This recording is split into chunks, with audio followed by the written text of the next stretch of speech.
On the Game Nashville app. Ladies and gentlemen, it's showtime.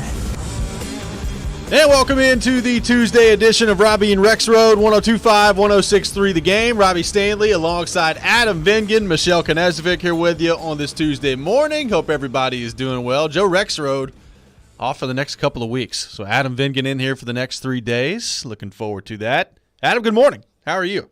I'm good. I hope everybody enjoyed the beginning of the NHL festivities in Nashville last night with the NHL awards. Yep.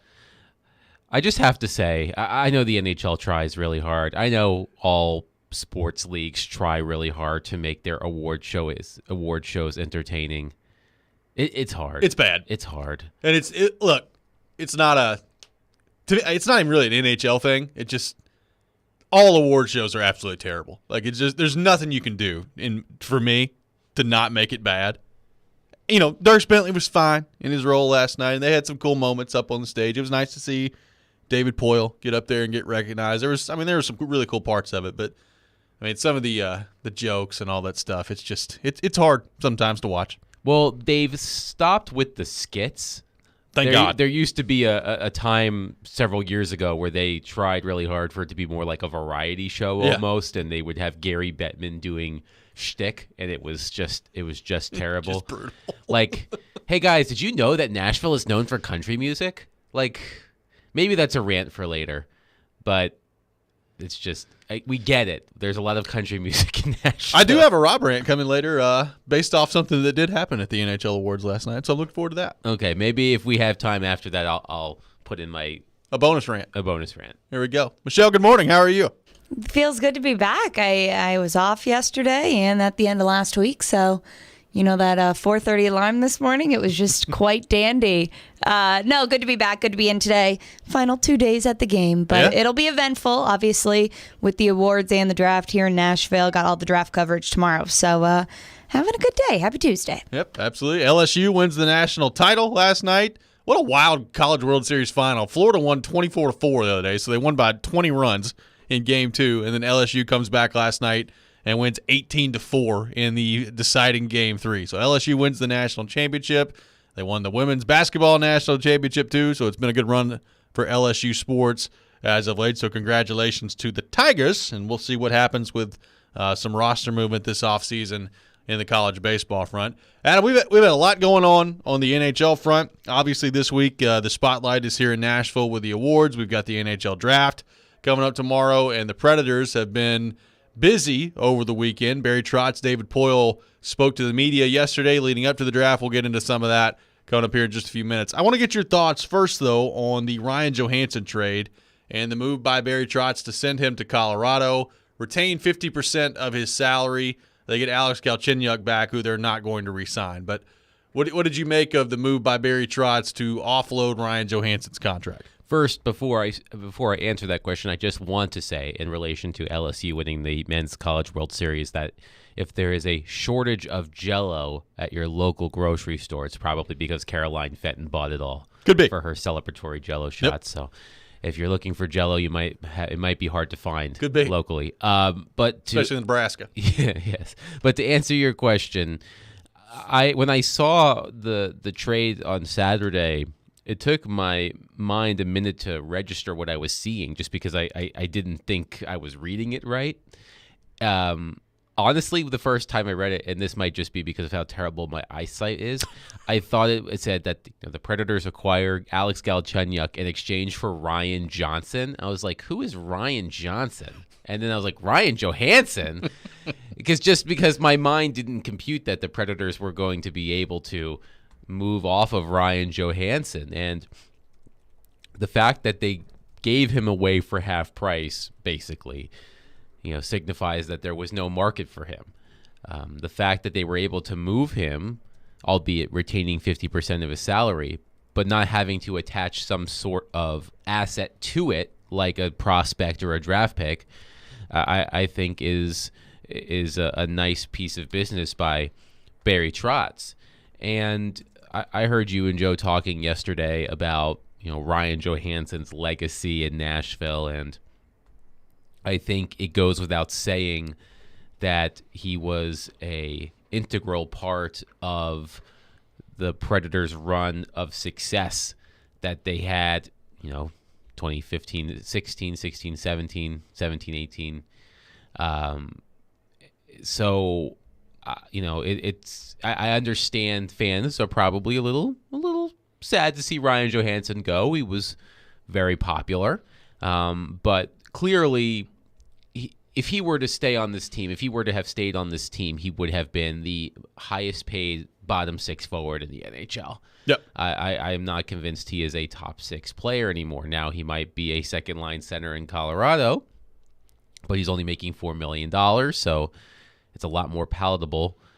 All in all, I think it was the right thing to do, and I will be curious to see what the Predators decide to do with all of this cap space they've accumulated, whether they make a big move over the next couple of days or if they just collect the cap space for later down the line and use it when maybe this team is ready to be a little bit more competitive. Yep, they got roughly $19.5 million in cap space, according to capfriendly.com. Now, you still got Cody Glass that you got to re-sign. You got Alex Carrier that you got to figure out as restricted free agents, but those aren't going to be too overly costly contracts. So they're going to have a ton of room. And, what will Barry Trotz and the Predators decide to do with that? Will they be aggressive either this week at the draft via trade? I don't know that I can talk myself into them being aggressive come free agent time because I don't think it makes a whole lot of sense for them to do that. So to me, if it's going to happen, it's going to be via trade either this week or at some point in the offseason, and we'll see what happens on that front. But Johansson, first off, I think it's an interesting fit for him in Colorado too. We talked a lot about that yesterday, but I'm interested to see how he does there. Barry Trotz and David Poile addressed the media yesterday leading up to the draft. And, there wasn't a ton that I took away from it. I mean, it was in large part a typical look ahead to the draft of, all right, how deep is this draft? And David Poile called it one of the best drafts in history that, he's been around for a few drafts over his days, and he called it one of the best that he's seen. I did get a sense that, we talked some yesterday about an offer sheet and what that could look like for the Predators, and could they involve themselves in an offer sheet for – Trevor Zegras was just kind of a name we threw out there. He's a restricted free agent. He's gonna get a due deal. Could the Predators offer him an offer sheet and try to put Anaheim in a bad spot? The takeaway I got yesterday, and I asked David Poile about this in terms of just why they don't happen a whole lot and how open the Predators are to it. And basically his response was, it's really hard to pull off, and most of the time when you do it, other teams match it. So there's not a whole lot of point in doing it. So basically, I came away yesterday, Adam, and I would be very surprised if the Predators involved themselves in an offer sheet situation. Yeah, they don't happen often. They've been happening a little bit more often over the past couple of years. I believe the Canadiens offer sheeted Sebastian Aho, yep. And then the Hurricanes turned around and gave an offer sheet to Jesperi Kotkaniemi, and that was actually the offer sheet that wasn't matched. Yeah. The Canadians said, take it. So that was, the rare offer sheet actually working. So I know it's a popular thing to talk about just because if you want to acquire a young talent, that's one way to do it. But you have to, depending on how much salary you offer them per season, you have to give up draft pick compensation, and it changes every year a little bit, like what the threshold is for each pick and how much you have to give up. But yep. It's usually a lot. So I can understand why teams would be hesitant to do that. So not a surprise that the Predators don't appear to be interested in doing that. The one thing I wonder about, and I talked about this with Jared yesterday, is the one thing David Poile hasn't been willing to do over the past few years when this team has not been competitive and had a lot of cap space is acquiring bad contracts in exchange for compensation. Yep. Whether it's more draft picks or prospects. And if the Predators, Barry Trotz mentioned yesterday they're looking for, culture guys. If there's a veteran player with 1 or 2 years left on his deal that another team is trying to get rid of, I think it would be wise for the Predators to at least consider. I don't know who these players are. I'd have to look it up. They're always around. They're always around. But if it's a 1-year deal to take on let's just say it's a 1-year deal to take on a forward with a $5 million cap hit, and you can get a second-round pick out of it, go for it. You're in a perfect spot. I think that's something that they should consider doing. But they have 13 picks in the upcoming draft, and I'm not convinced they're going to make them all. I think they're going to use some of it to either move up in the draft or make a move for an NHL player. But usually the team that hosts the draft likes to do something to get the local crowd popped. Yep. So I would not be surprised if the Predators make some news over the next few days. We're going to get into that more coming up next. We'll take a look at the NHL draft and the position that the Predators are in as we sit here one day away from the first round taking place tomorrow at Bridgestone Arena. We'll have Easton Freeze from Broadway Sports coming up at 7 o'clock. We'll get into the Titans with him. John Glennon from the Nashville Post at 8 o'clock, and Nick Kotzanika from NHL.com at 8:30. So lots to get to on the program here today. You're listening to Robby and Rexrode, 102.5, 106.3 The Game. Now through the 4th of July, save big at Electronic Express. Celebrate with up to 40% off in every department. Don't miss a TCL 50-inch Roku TV for only $249 or a Maytag laundry pair for just $449 each. Get huge savings on computers, appliances, 4K TVs, smart home, outdoor essentials, and more. Get an HP laptop for only $199 or a Napoleon Freestyle grill for $549. Get up to 3 years free financing throughout the entire store. Electronic Express. We make it happen. Golfers, tee it up at Edwin Watts Golf Shops for the huge Callaway Trade-In Trade-Up event happening now through June 30th. Bring in any of your old clubs and receive 2 times your trade-in value towards any new Paradigm, Apex, Big Bertha, Great Big Bertha, and Reva family of clubs. This huge Trade-In Trade-Up event is happening now through June 30th. Edwin Watts Golf Shops, home of the 90-day satisfaction guarantee, serving golfers since 1968. Honey, what's an 8-letter word for difficult to explain? When we planned on retiring, we never planned on Medicare being so confusing. What's a 6-letter word for special skills or knowledge? Fortunately, Farm Bureau Health Plans is an expert on all things Medicare. With 75 years of helping Tennesseans, they helped us understand our Medicare options. Why are these things so complicated? Talk to your local representative or visit fbhp.com. Farm Bureau Health Plans. Plan on us. Beach Bend Park. That's where my summer happens. It's where my family's come for generations for great times. It's where amusement rides and water park slides are just my size. It's where my friends and I have a blast on the big thrill rides. It's where we can do all the attractions and not spend time in long lines. Enjoy classic amusement rides for the whole family. Plus Splash Lagoon Water Park with slides from mild to wild. Right now, save $10 off general admission with Wendy's coupon or online promo code. Visit beachbend.com. Anyone want to tell me what happened? Did you miss any of today's show? It's okay. It's fine. Don't worry. Subscribe to the Robby and Rexrode podcast on Apple, Spotify, and other podcast platforms, or by going to thegamenashville.com. All right, I'll give it a shot. You're locked into Robby and Rexrode. Every morning, first thing. Presented by TJ Anderson Homes of Benchmark Realty on 102.5 and 106.3 The Game and the Game Nashville app. Welcome back in, Robby and Rexrode, 102.5, 106.3 The Game, presented by TJ Anderson Homes of Benchmark Realty, where their advanced pay-by-TJ option can save you thousands when selling your home. Robbie Stanley, Adam Vingan, Michelle Knezovic here with you on this Tuesday morning. We are streaming live on Twitch, Twitter, YouTube, and Facebook. Our video streaming brought to you by Superbook, live from our 102.5 The Game studio, brought to you by Hiller Plumbing, Heating, Cooling, and Electrical. We are one day away from the beginning of the NHL Draft. The Predators with 7 picks in the top 83, and they have 13 picks overall in the draft, which is the most in the NHL heading into the draft. And Adam, an interesting part about this process leading up to it is that Barry Trotz has not been shy about his desire to move up in the draft. He's talked about he's called teams. He's offered some things to move up into the draft, be that into the top 5, be that into the top 10.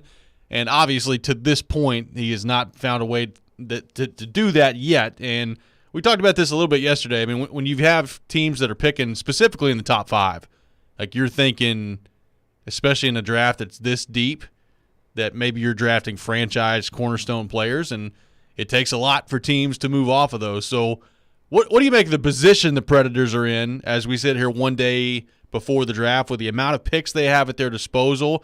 And what's been your read on, I guess, the willingness of Barry Trotz to talk about his attempts to move into the top 5 and top 10 to this point? I just hope that as Barry Trotz becomes a more experienced GM, that he doesn't start wading too much into the GM speak I agree. that we're accustomed to. Now, David Poyle, in his time as general manager here, at least the time that I have dealt with him, has been accessible, but he became quite good because of his decades of experience at not saying a lot while appearing to say something. And I think that's what GMs typically do because they don't want to show their hand. But Barry Trotz has been transparent about many of his desires, including, on this station telling Chase last week that he has been trying to trade into the top 5 of the draft. And, I think that is unlikely just because, as you said, there are, incredibly talented players available that will be in that top 5. And I don't think those teams are interested in moving off of those picks.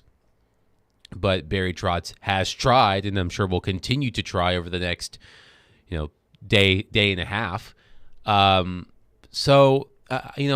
liked that Barry has shown a willingness to be aggressive and doing things that perhaps David Poyle would have been uncomfortable doing. For example, retaining salary. Yep. Now, when the Matthias Ekholm trade was made at the trade deadline, technically David Poyle was still in charge, but that was after Barry Trotz had been announced as his successor.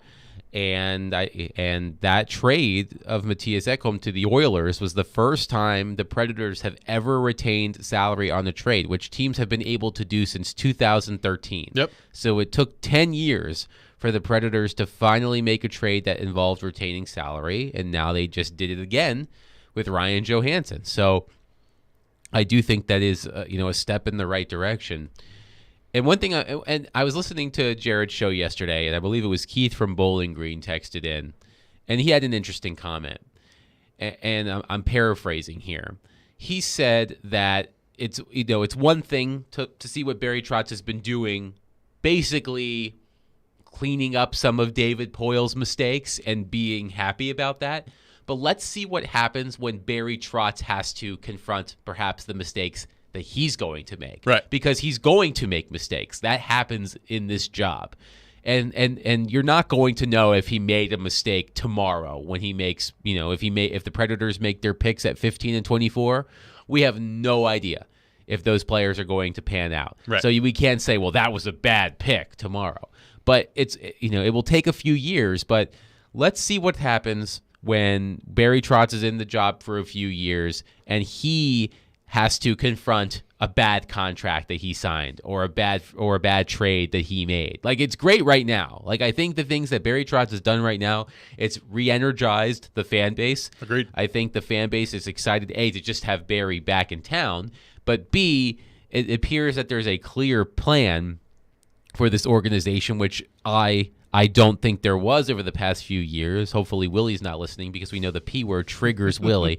But they do have a clear plan now, and I think fans are willing to accept a few lean years if it means this team is going to get back to where it was, during their glory days, so to speak.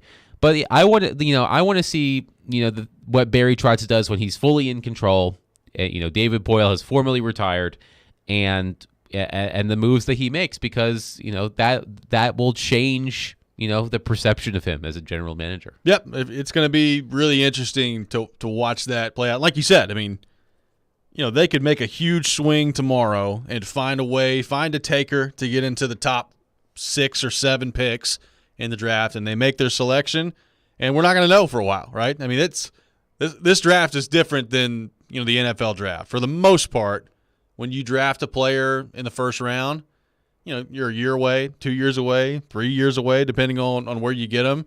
Now, if you get, Connor McDavid or Connor Bedard, who's going to go number 1 overall tomorrow, probably going to play immediately. Adam Fantilli, who I think the Ducks are going to take at number 2 tomorrow, he's probably going to play immediately. Beyond that, though, I mean, you never really know with some of these prospects. So it's a different prospect or a different process that way. Cam on the text line, driven by WilsonCountyHyundai.com, says, if the Preds can't get into the top 10, do you think Trotz could bundle a package of second and third rounders to get a third first-round pick? Is from Cam on the text line. Yeah, that's a good question. And, it looks great to have 13 draft picks, especially, as you said, 7 in the top 83. Yep. And it's not even just this season that we're talking about, this upcoming draft. We're talking about next season as well. So this upcoming draft, tomorrow and Thursday, 2 first-round picks, 2 second-round picks, 3 third-round picks, 3 fourth-round picks, and 2 fifth-round picks. Next year, 3 second-round picks so far, and 2 fourth-round picks. So, you don't need to necessarily use the picks this year to move up. You can use some of the picks next year. So they have a second-round pick, I believe, from the Lightning in the Tanner Jeannot trade. They have a second-round pick, I believe, in the Nino Niederreiter trade. These are next season. Yep. So if you want to move one of those 3 second-round picks next year, you could do that as well. So it's not just we have to move the picks this year. It's you can move the picks next year too. So, it wouldn't shock me if the Predators found a way into the top 10, or maybe even they're at 15 now. Maybe they move up to 11. Right. It wouldn't shock me if they moved up a few spots and they have the ammunition in order to do so. So that's why I think, and I've said this with you as well last week, that, for me, I would rather use some of those picks to move up and get, presumably a higher quality prospect than to just make all of the picks. Yep, I would agree with that. Now, there's also a chance that, you just can't put together a package where that works and you're not able to move up. And let's say for sake of argument, they stay at 15 and 24, which is the 2 first-round picks that they currently have available to them. I would not be shocked, and I think with some of the talk heading into the draft about trying to find that top centerman and big forward, that's great. I think they're going to try to do that. I also wouldn't be shocked when 15 rolls around, if their first pick is a defenseman. And it's weird to talk about with this Predators franchise because they've been so good at drafting and developing defensemen over the years. But they've not drafted a defenseman in the first round since 2016 when they took Dante Fabro. And you look at their pipeline right now, I feel better about the forward prospects that they've drafted over the last few years than I do on defense. Like there's just not much there defensively right now with what they have. So that's a long way of me saying I wouldn't be surprised if they stay put at 15 and 24, if one of those 2 picks, and even at number 15, I wouldn't be surprised if it is a defenseman based on the way the board plays out. I mean, you can't just go draft. It is like the NFL draft in this way. Like you can't just go draft solely on need when it comes to a futures draft, and you're talking about a player maybe contributing 3 years from now. Like you got to take the best player on the board, and it's cliche, but that best player very well could be a defenseman by the time pick 15 rolls around. Yeah, they've used their top draft pick. They used their top draft pick in 2017, 2018, 2019, 2021, and 2022 on forwards. Yep.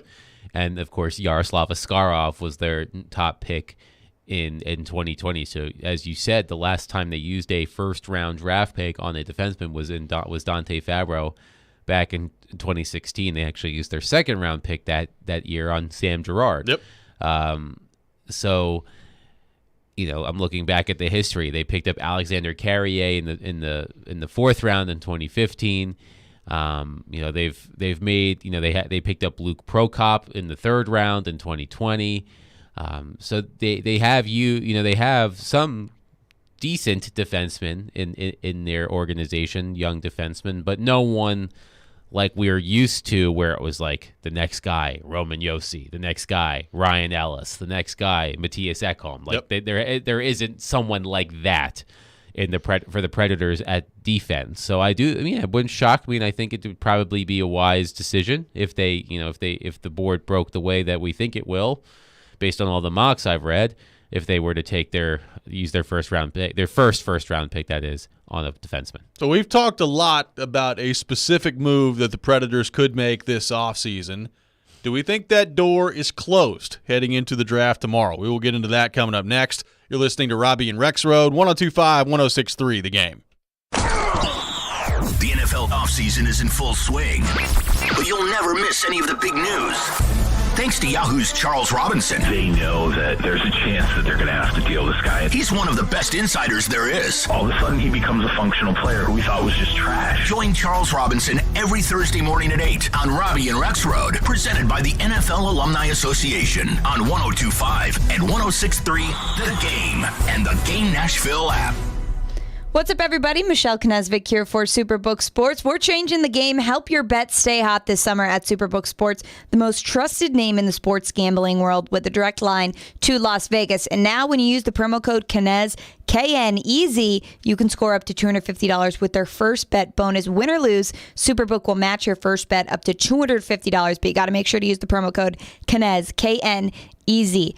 Download the Superbook Sportsbook app, enter the promo code KNEZ, K-N-E-Z, and you get $250 courtesy of Superbook Sports. Visit superbook.com for terms and conditions. Gambling problem? Call 1-800-889-9789. Hear that? That's Jeff Anderson. He's that guy in your neighborhood that's always making improvements to his house, his car, his yard. On your street, it's about keeping up with the Andersons. One thing you don't know is Jeff's tools are from Harbor Freight. Tools at great prices. That circular saw right there, you wouldn't believe the deal he got. Just think, when you're keeping up with the Andersons, you're saving money. Whatever you do it for less at Harbor Freight. Hey y'all, it's Courtney with Parman Tractor and Equipment. Warmer months have you working overtime? Be sure to visit Parman Tractor and Equipment for all your New Holland tractor and bush hog needs. Swing by our store at 3570 Dickerson Pike in North Nashville or give our sales team a call. We're now offering 0% financing for 72 months on select New Holland tractors. Get the brands you trust from a local dealer like Parman, always ensuring totally outrageous customer service. Visit ParmanTractor.com for the best deals on equipment, New Holland tractor, bush hog, and more. Sometimes you want a sure return on your investment. That's where CDs come into play. At F&M Bank, they've been providing smart choices to customers for over a century, including CDs that are a great way to save. You make a deposit and collect the earnings on your terms. Great rates, predictable results, and backed by the Federal Deposit Insurance Company. That's smart banking. Life is complicated. Banking shouldn't be. So go see them at one of their 20 locations across Middle Tennessee and Southern Kentucky or online at myfmbank.com. F&M Bank. Banking made easy on purpose. Member FDIC.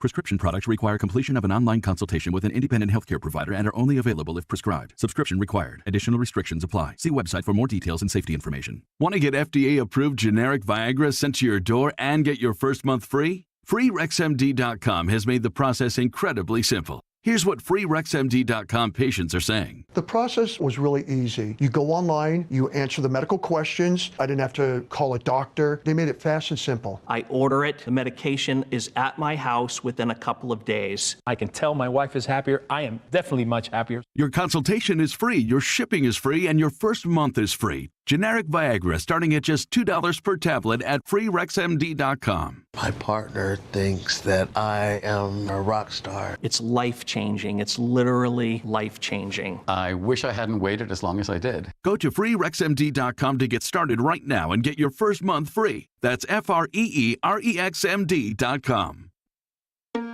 Hey y'all, my name is Tiara, and a little thing that I love about the Chick-fil-A Spicy Chicken Biscuit is that it has the perfect amount of spice to jumpstart my day. Whoever thought of it, thank you so much.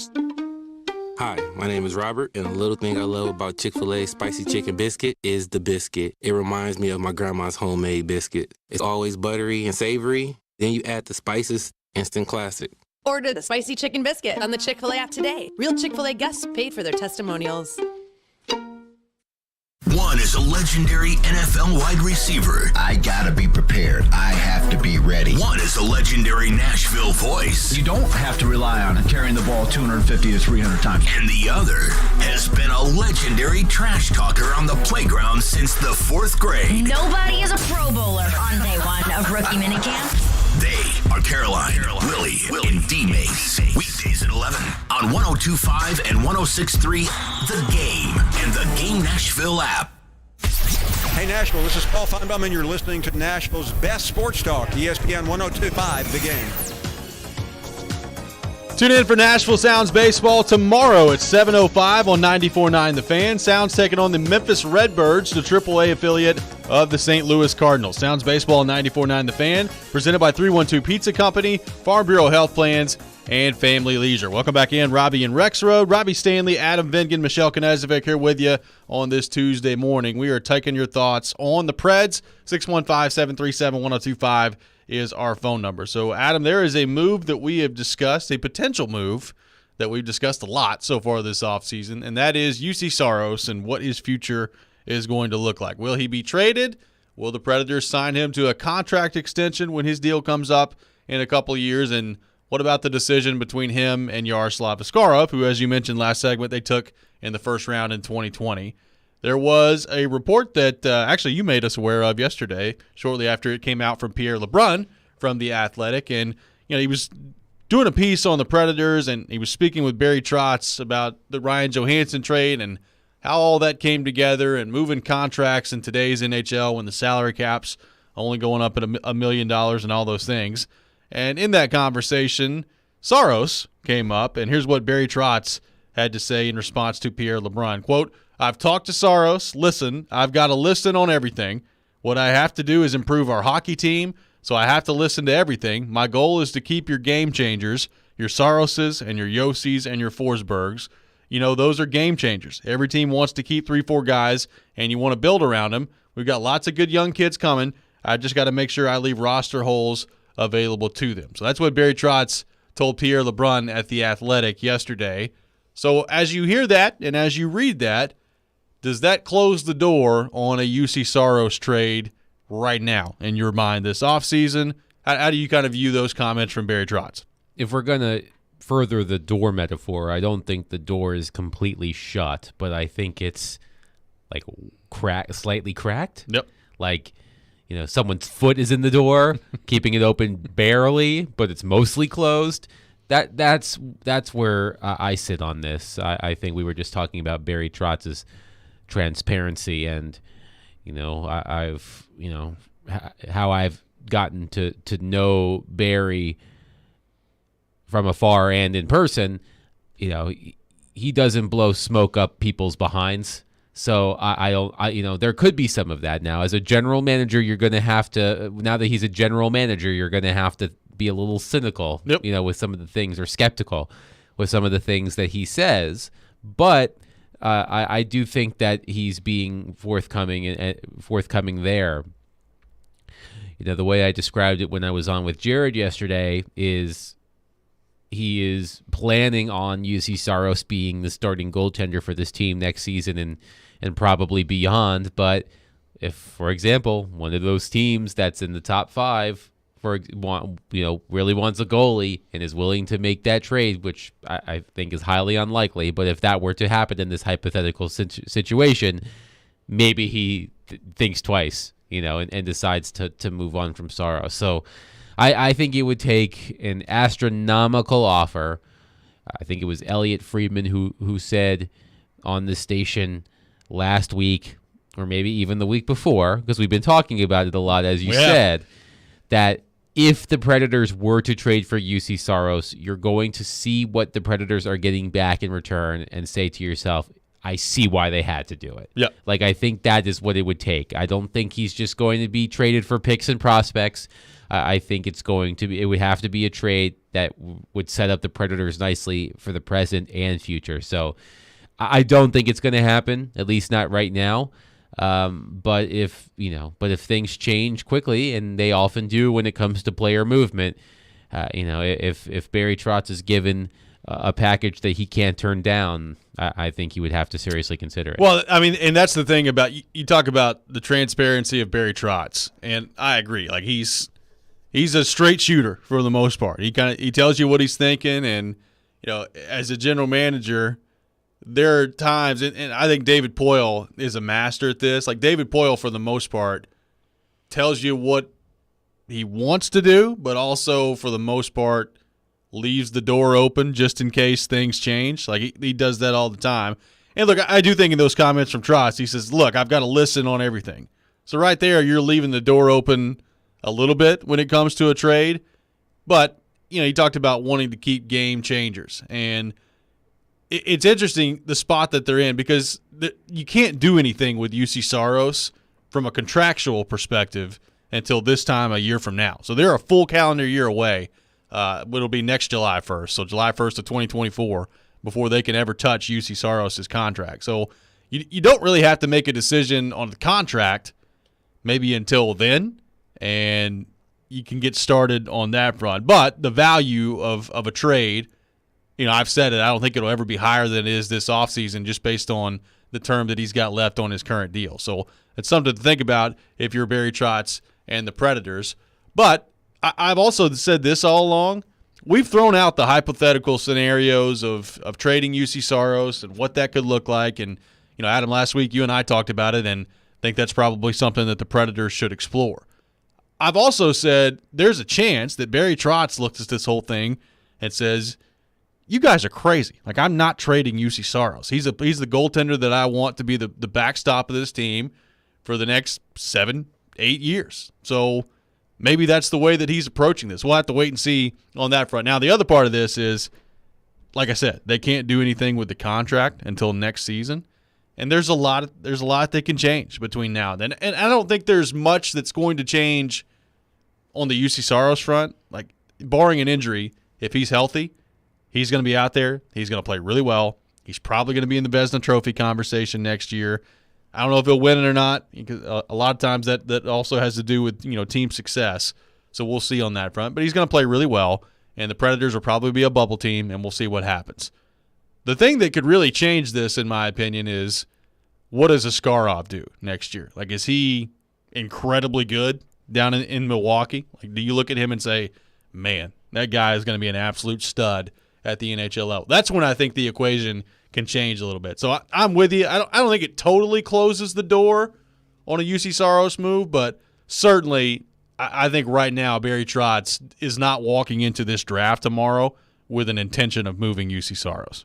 No, and I would agree with that. And by the way, UC Saros finishing fourth in Vezina Trophy voting. Of course, the top three are finalists, so he just missed the cut. But now that is 3 consecutive seasons where he has finished in the top 6 of Vezina Trophy voting. He finished 6th, I guess, 3 seasons ago. He was 3rd 2 seasons ago, and 4th last season. So, if he continues to be in the Vezina Trophy discussion every year, which, as we have just listed, probably will, that's why we've talked about his value being high now, because you are locked into 2 years at $5 million, which is an incredible bargain for the amount of games and the quality of goaltending that you're getting out of UC Saros. But Askarov, as you said, plays a huge role in this. And last regular season in the American League, he won 26 games out of 48 appearances. He had a 2.69 goals against and 9.11 save percentage, which is fine.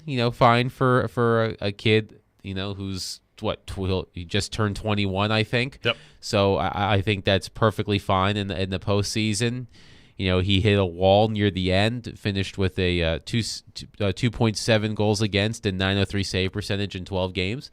I think last season was probably what you expected out of Askarov, in his first, full AHL season.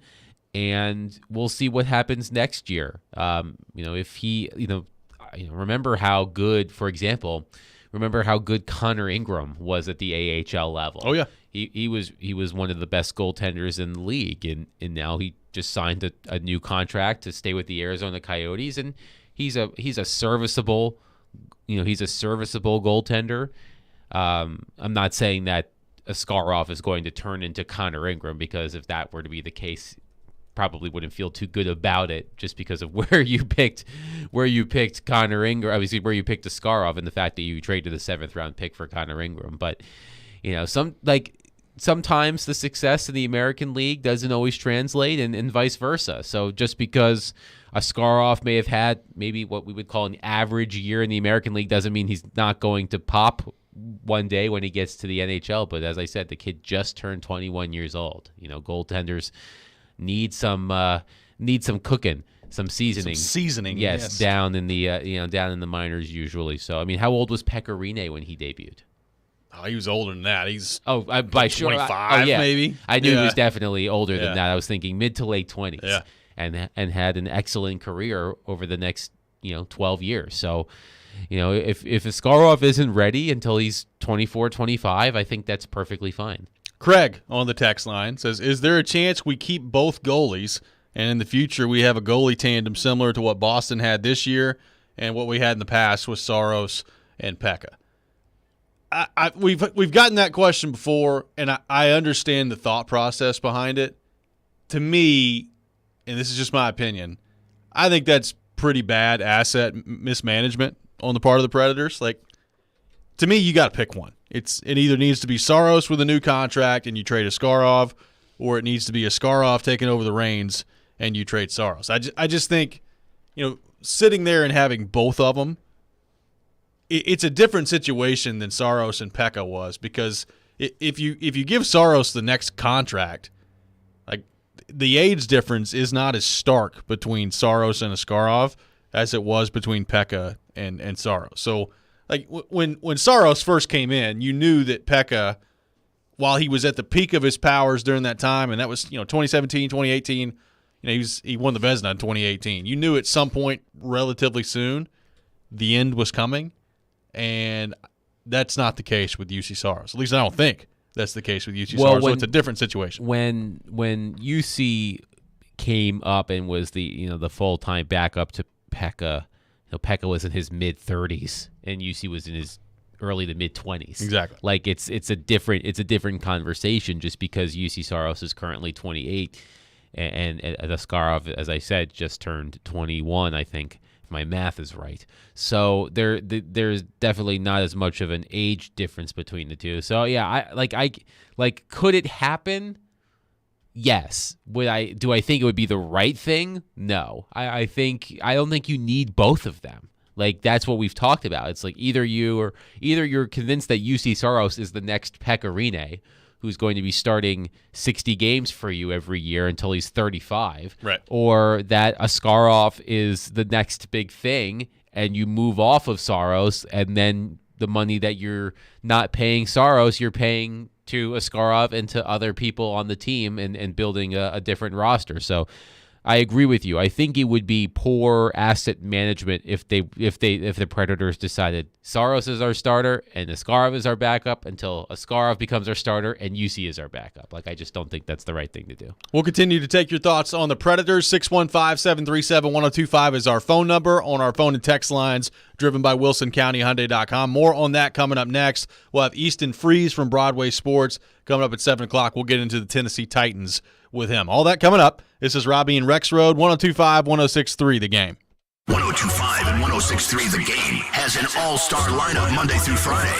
Batting first at 6 a.m., it's Robby and Rexrode. Yeah, you take that. You take that. Take 80% of that. Followed by Chase and Michelle at 9. Couldn't hit the broadside of a barn. I need my caffeine so much. Then it's Caroline, Willie, and D-Mace at 11. Yep, green light, let's go. You've got a lot of options. He say, she say. And bringing it home at 2, Jared Stillman for Stillman and Company. That guy will be a good coach. We are Nashville's best sports talk, 102.5 and 106.3 The Game. Hey, Ray Jeter here with Harness. Are you looking to take ownership in a position that will support your growth and development? We are an excavation and site utilities contractor. Several things set us apart from our competition, but we take the most pride in the professional development of our people. We have multiple openings for operators, pipe layers, and laborers. Our pay and benefits are second to none, including our 401k program. Apply today at selectharness.com. Harness LLC. Build people, move dirt. The clock is ticking on Genesis Diamond's amazing finance offer. You have until 6 p.m. Saturday to take advantage of the hottest offer of the summer. 5 years, 0 interest financing. Get in now and splurge. Maybe treat yourself. Planning to propose? Get that stunning designer engagement ring starting as low as $67 a month. Or a 3-carat lab-grown center diamond just $99 a month. Nothing down and no interest for 5 years. But hurry, this incredible offer ends Saturday and will not be extended. Only at Genesis Diamond, Green Hills and Cool Springs. On approved credit, see store for details. Baseball fans, your home for the best baseball action is 102.5 The Game and 94.9 The Fan with the ESPN Game of the Week and the Nashville Sounds. It's all brought to you by Superbook Sports, the #1 sports book in Vegas. Download the Superbook app today. So, you've heard of Oil Fire Whiskey, the whiskey that women love. Smooth and seductive. What's the taste? Oatmeal cookie or caramel covered apple? You decide. You will like it. She will love it. Hey y'all, my name is Tiara, and a little thing that I love about the Chick-fil-A Spicy Chicken Biscuit is that it has the perfect amount of spice to jumpstart my day. Whoever thought of it, thank you so much. Hi, my name is Robert, and a little thing I love about Chick-fil-A Spicy Chicken Biscuit is the biscuit. It reminds me of my grandma's homemade biscuit. It's always buttery and savory. Then you add the spices, instant classic. Order the Spicy Chicken Biscuit on the Chick-fil-A app today. Real Chick-fil-A guests paid for their testimonials. This is a special alert to all Americans who own a vehicle with less than 200,000 miles with an auto warranty about to expire or with no warranty coverage at all. Due to a decline in the economy, CarShield is announcing a low-cost month-to-month vehicle protection plan that is now available to the public to save any driver out-of-pocket expenses on future auto repairs. Call now to find out how you can pay almost nothing for covered auto repairs. Yes, you heard that correctly. Pay almost nothing for covered auto repairs. An open phone line has been established for all drivers to call for a free quick quote. Call 800-484-5131 now. Drivers who are covered will not have to pay for covered repairs again. This protection plan is at an all-time low. Additionally, drivers who activate this vehicle protection today will also receive free roadside assistance, free towing, and car rental options at no additional cost. Call us for your free quick quote today. 800-484-5131. That's 800-484-5131. What do you have to lose? Call 800-484-5131. Again, 800-484-5131. You're listening to Robby and Rexrode. It's part of this nutritious breakfast. Presented by TJ Anderson Homes of Benchmark Realty on 102.5 and 106.3 The Game and the Game Nashville app. Welcome back in, Robby and Rexrode, 102.5, 106.3 The Game. Robbie Stanley, Adam Vinkin, Michelle Knezovic here with you on this Tuesday morning. We'll have Easton Freeze from Broadway Sports coming up at 7 o'clock, getting into all things Tennessee Titans. With him, John Glennon at 8 o'clock, Nick Kotzanika from NHL.com at 8:30. So lots to get to on the program here today. We're taking your thoughts on the Preds, 615-737-1025, our phone number, 615-737-1025. Aaron on the text line says, what if the best player on the board in the draft is a goalie? What if the Preds do then? Oh, no. I don't think you're going to have to worry about that in the first round of this year's draft, but that would be quite something if their pick rolled around and it's like, yeah, our best player is a goalie. What was Rand Carthon's word? Play the board, roll the dice? Yeah. Or Just take another one. Just add another goalie to the mix. What do you think about that one, Adam? Well, what did I say earlier about, Barry Trotz having to go his own way and make his own moves? Like, hey, that would be we're not going to do that. That would be bad, I think. We're not going to do that. Bad. That would be the first mistake. Cam on the text line says if Askarov is the guy, then the Preds can't let Saros' contract come up. They could lose him for nothing. However, I do think that Saros' value could be higher at this year's deadline. This is from Cam on the text line. What do you think of that? Like, is the value higher now? Could it be higher if the Predators did wait to the deadline for next year? I mean, all it takes is one team. So, we know that all you need really is a desperate team to give up what you want them to give up. I kind of disagree, though. I think the value is highest right now as we sit here today, heading into the draft. Right, because you get 2 full seasons. Now, I think teams are more interested, when let me start that again. When a player gets traded at the deadline with term, you always talk about, if you trade for X player with 2 years on this contract, that's 2 playoff runs that you could have with that player. So, yes, you could trade UC Saros at the trade deadline, and that team would have 2 runs at the playoffs with UC Saros. But, I think having 2 full seasons versus a season and a quarter, presumably, it would increase his value as well. Now, teams can get desperate at the trade deadline because there is, in fact, a deadline, and maybe they make a decision they wouldn't make when they have more time to think about it. So there's that. But yes, I think trading him this summer would be how you maximize his value. So what else do you think could be coming? We've talked about it. They've got $19.5 million roughly of cap space available to them. They've got to re-sign Cody Glass. They're going to make a decision on Alex Carrier as well and what that's going to look like. So it's not going to be quite $19.5 million, but they're going to have quite a bit of space left to spend money. So what do you think still could be coming? What do you make of how Matt Duchene fits into all this? They've gotten rid of Johansson. Duchene's got 3 years left on his deal. His modified no-move kicks in this year. Now, it's just, I think, a 7-team no-trade list at that point, so it's not a huge deal with the modified no-move clause at that point, but is he safe at this point? Are they considering moving him, do you think? What do you make of where the Predators currently sit and what else could be coming from Barry Trotz? I don't anticipate much happening in free agency. I think most teams have been transparent about how weak this free agent class is. The argument can be made that the top free agent at any position is Dmitry Orlov, defenseman, most recently of the Bruins, traded from the Capitals at the trade deadline. And Orlov is a good player, but he's not the kind of player that you would typically have at the top of a list of free agents. There, one thing that is interesting to me is, Barry Trotz mentioned getting guys that could be good culture guys on short-term deals, veteran players who can come in for 1 or 2 years and help shepherd these younger players. Now, you saw a move like this yesterday between Boston and Chicago. Yep. The Bruins traded Taylor Hall and Nick Foligno to the Blackhawks, and Hall will presumably be on the same line as Connor Bedard. But Hall has been there. He was a number 1 pick himself. He's played with a ton of other number 1 picks, MVP in 2018. This will be a 6 team. Right. Good player to have on your team if you're looking to shepherd along a player like Connor Bedard, who we expect to be perhaps the next Connor McDavid. Right. One player that popped into my head yesterday who could be available via trade that would fit that bill to me is Tyler Toffoli. Yep. Tyler Toffoli plays for Calgary. There are a lot of decisions the Flames have to make because they do not want another Johnny Gaudreau situation where their top players just leave in free agency for nothing. Well, and he said he's not re-signing in Calgary, Toffoli. So Toffoli wants out. He has 1 year left on his deal. I believe he has a $4.25 million cap hit.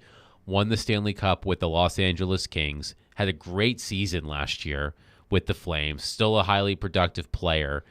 And, so if I'm Barry Trotz and I want to bring in a guy for a year or two who can show the young players how to practice good habits and, rings in the room. That's a thing that GMs love, those intangibles. Like, honestly, I would take a shot at Tyler Toffoli. I'm not sure what it would cost in terms of the acquisition cost, but I think he could fit in, and he would be a top 6 forward on the team that really doesn't have that many right now. So that's something I thought about yesterday. I would take a crack at Tyler Toffoli and see if you could add him to your team for a year.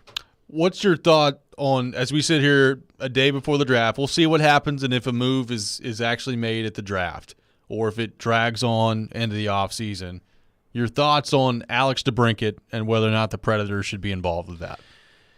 I mean, I think they should. I wonder if there is not much of an appetite right now to sign players to long-term contracts. Here, I mean. And our friend Mark Lazarus had a really interesting story on The Athletic today where he talked to the players who were here for the awards. He talked to Connor McDavid and Erik Karlsson and others about whether or not we could see the NHL move towards more of the NBA way of thinking, where players take these huge 1 or 2 year deals, bet on themselves, and keep increasing their value versus locking themselves into 7 and 8 year deals. Yep. And I'm not convinced that'll happen in the NHL because you have a hard salary cap and everything like that. But it's a really interesting read. I highly recommend it. But with DeBrincat, he might be looking for that long-term security. Now he's 25, I believe, so there's a little less risk than if you're signing a 28 or 29-year-old to a long-term contract. But maybe DeBrincat is of that mind, like Austin Matthews was when he signed his most recent contract, where maybe he wants to sign a 4 or 5 year deal so that he has another shot at making more money when he's in his early 30s. Now, if that would be a risk I would be willing to take. But I know that we have talked about this as well, that he's not a winger. He's not a center. He's a winger, and this team needs centers. But players like DeBrincat at his age and with his resume do not come available often. So I would take a run at it. I wouldn't go crazy. I wouldn't sell the farm, so to speak, and I wouldn't sign him to a ridiculous contract. But if everything is reasonable, I would. I don't see the downside in having a player that already has 2 40-goal seasons under his belt at a young age. I don't see a downside to adding a player like that to your roster. Coming up next, we'll be joined by Easton Freeze from Broadway Sports, host of the Hot Read podcast as well. We'll get his thoughts on all things Tennessee Titans. That's next. This is Robby and Rexrode, 102.5, 106.3 The Game. All the big plays. And we are done. Vandy 24-21. All the big stories. I'm sure Vandy will be a much better team if Clark Lee is the coach. All in one place. We are Nashville's best sports talk. 102.5 and 106.3. What a stop by UC Sarah. Then he wouldn't end up on my team. Driving his way to victory lane. I think that's the right strategy. The Game and the Game Nashville app. ElectronicExpress.com. We make it happen. When that door closed behind me and I was free, the main thing I wanted to do was just re-enter society, get a job, and see my family. It's okay. There's a new state office of re-entry in Tennessee, specifically to help folks like me get jobs. Go to tnworkready.com or visit your local American Job Center. Re-entry is a normal thing, and it's okay. Brought to you by the Tennessee Department of Labor and Workforce Development, the Tennessee Association of Broadcasters, and this station. tnworkready.com. Prescription products require completion of an online consultation with an independent healthcare provider and are only available if prescribed. Subscription required. Additional restrictions apply. See website for more details and safety information. Want to get FDA-approved generic Viagra sent to your door and get your first month free? FreeRexMD.com has made the process incredibly simple. Here's what FreeRexMD.com patients are saying. The process was really easy. You go online, you answer the medical questions. I didn't have to call a doctor. They made it fast and simple. I order it. The medication is at my house within a couple of days. I can tell my wife is happier. I am definitely much happier. Your consultation is free, your shipping is free, and your first month is free. Generic Viagra starting at just $2 per tablet at FreeRexMD.com. My partner thinks that I am a rock star. It's life-changing. It's literally life-changing. I wish I hadn't waited as long as I did. Go to FreeRexMD.com to get started right now and get your first month free. That's FreeRexMD.com. Now, your Game Center update. I'm Michelle Knezovic. The LSU Tigers are heading home from Omaha, national champions, winning 18-4 against Florida in Game 3 last night. The red carpet was rolled out last night in front of Bridgestone Arena for the NHL Awards and Draft. This week in Nashville, Pekka Rinne was there to present the Vezina Trophy and also spoke on his new role with the Predators. And then closely work with our goalie head coach Ben Vanderklok and anything he needs, and with Jussi Saros, Kevin Lankinen, Yaro Askarov, and plus our prospects,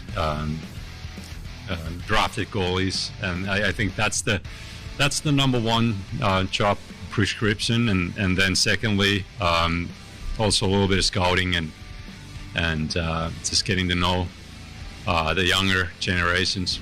This report is presented by the law offices of Amanda J. Gentry. I'm Michelle Konezovic for 102.5, 106.3 The Game. For more, follow us on Twitter at 1025thegame or visit thegamenashville.com. Live from the Hiller Plumbing, Heating, Cooling, and Electrical Studios. WPRT FM Pegram, WPUC HD2 Laverne. Broadcasting on Alexa. I appreciate that. And other smart speakers. 1025 and 1063. And the score! You can run different offenses. The doors on the board. Off the field, on the field. The Game. A Cromwell Media Station. Mixing sports and a little bit of fun. This is fun! On your morning drive. This is Robby and Rexrode. With Robby Stanley and Joe Rexrode. Presented by TJ Anderson Homes of Benchmark Realty. On Nashville's best sports talk. 1025 and 1063 The Game. And on the Game Nashville app. Ladies and gentlemen, it's showtime. Hour 2, Robby and Rexrode, 102.5, 106.3 The Game. Robby Stanley alongside Adam Vingan. Michelle Konezovic here with you on this Tuesday morning. Joe Rexrode is on vacation, so Adam Vingan in for the next 3 days. Looking forward to that. Taking your thoughts, 615-737-1025. And let's talk some Titans. Go to our 102.5 The Game phone line, driven by WilsonCountyHyundai.com. And welcome in our friend Easton Freeze from Broadway Sports, host of the Hot Read podcast. Easton, good morning, buddy. How we doing?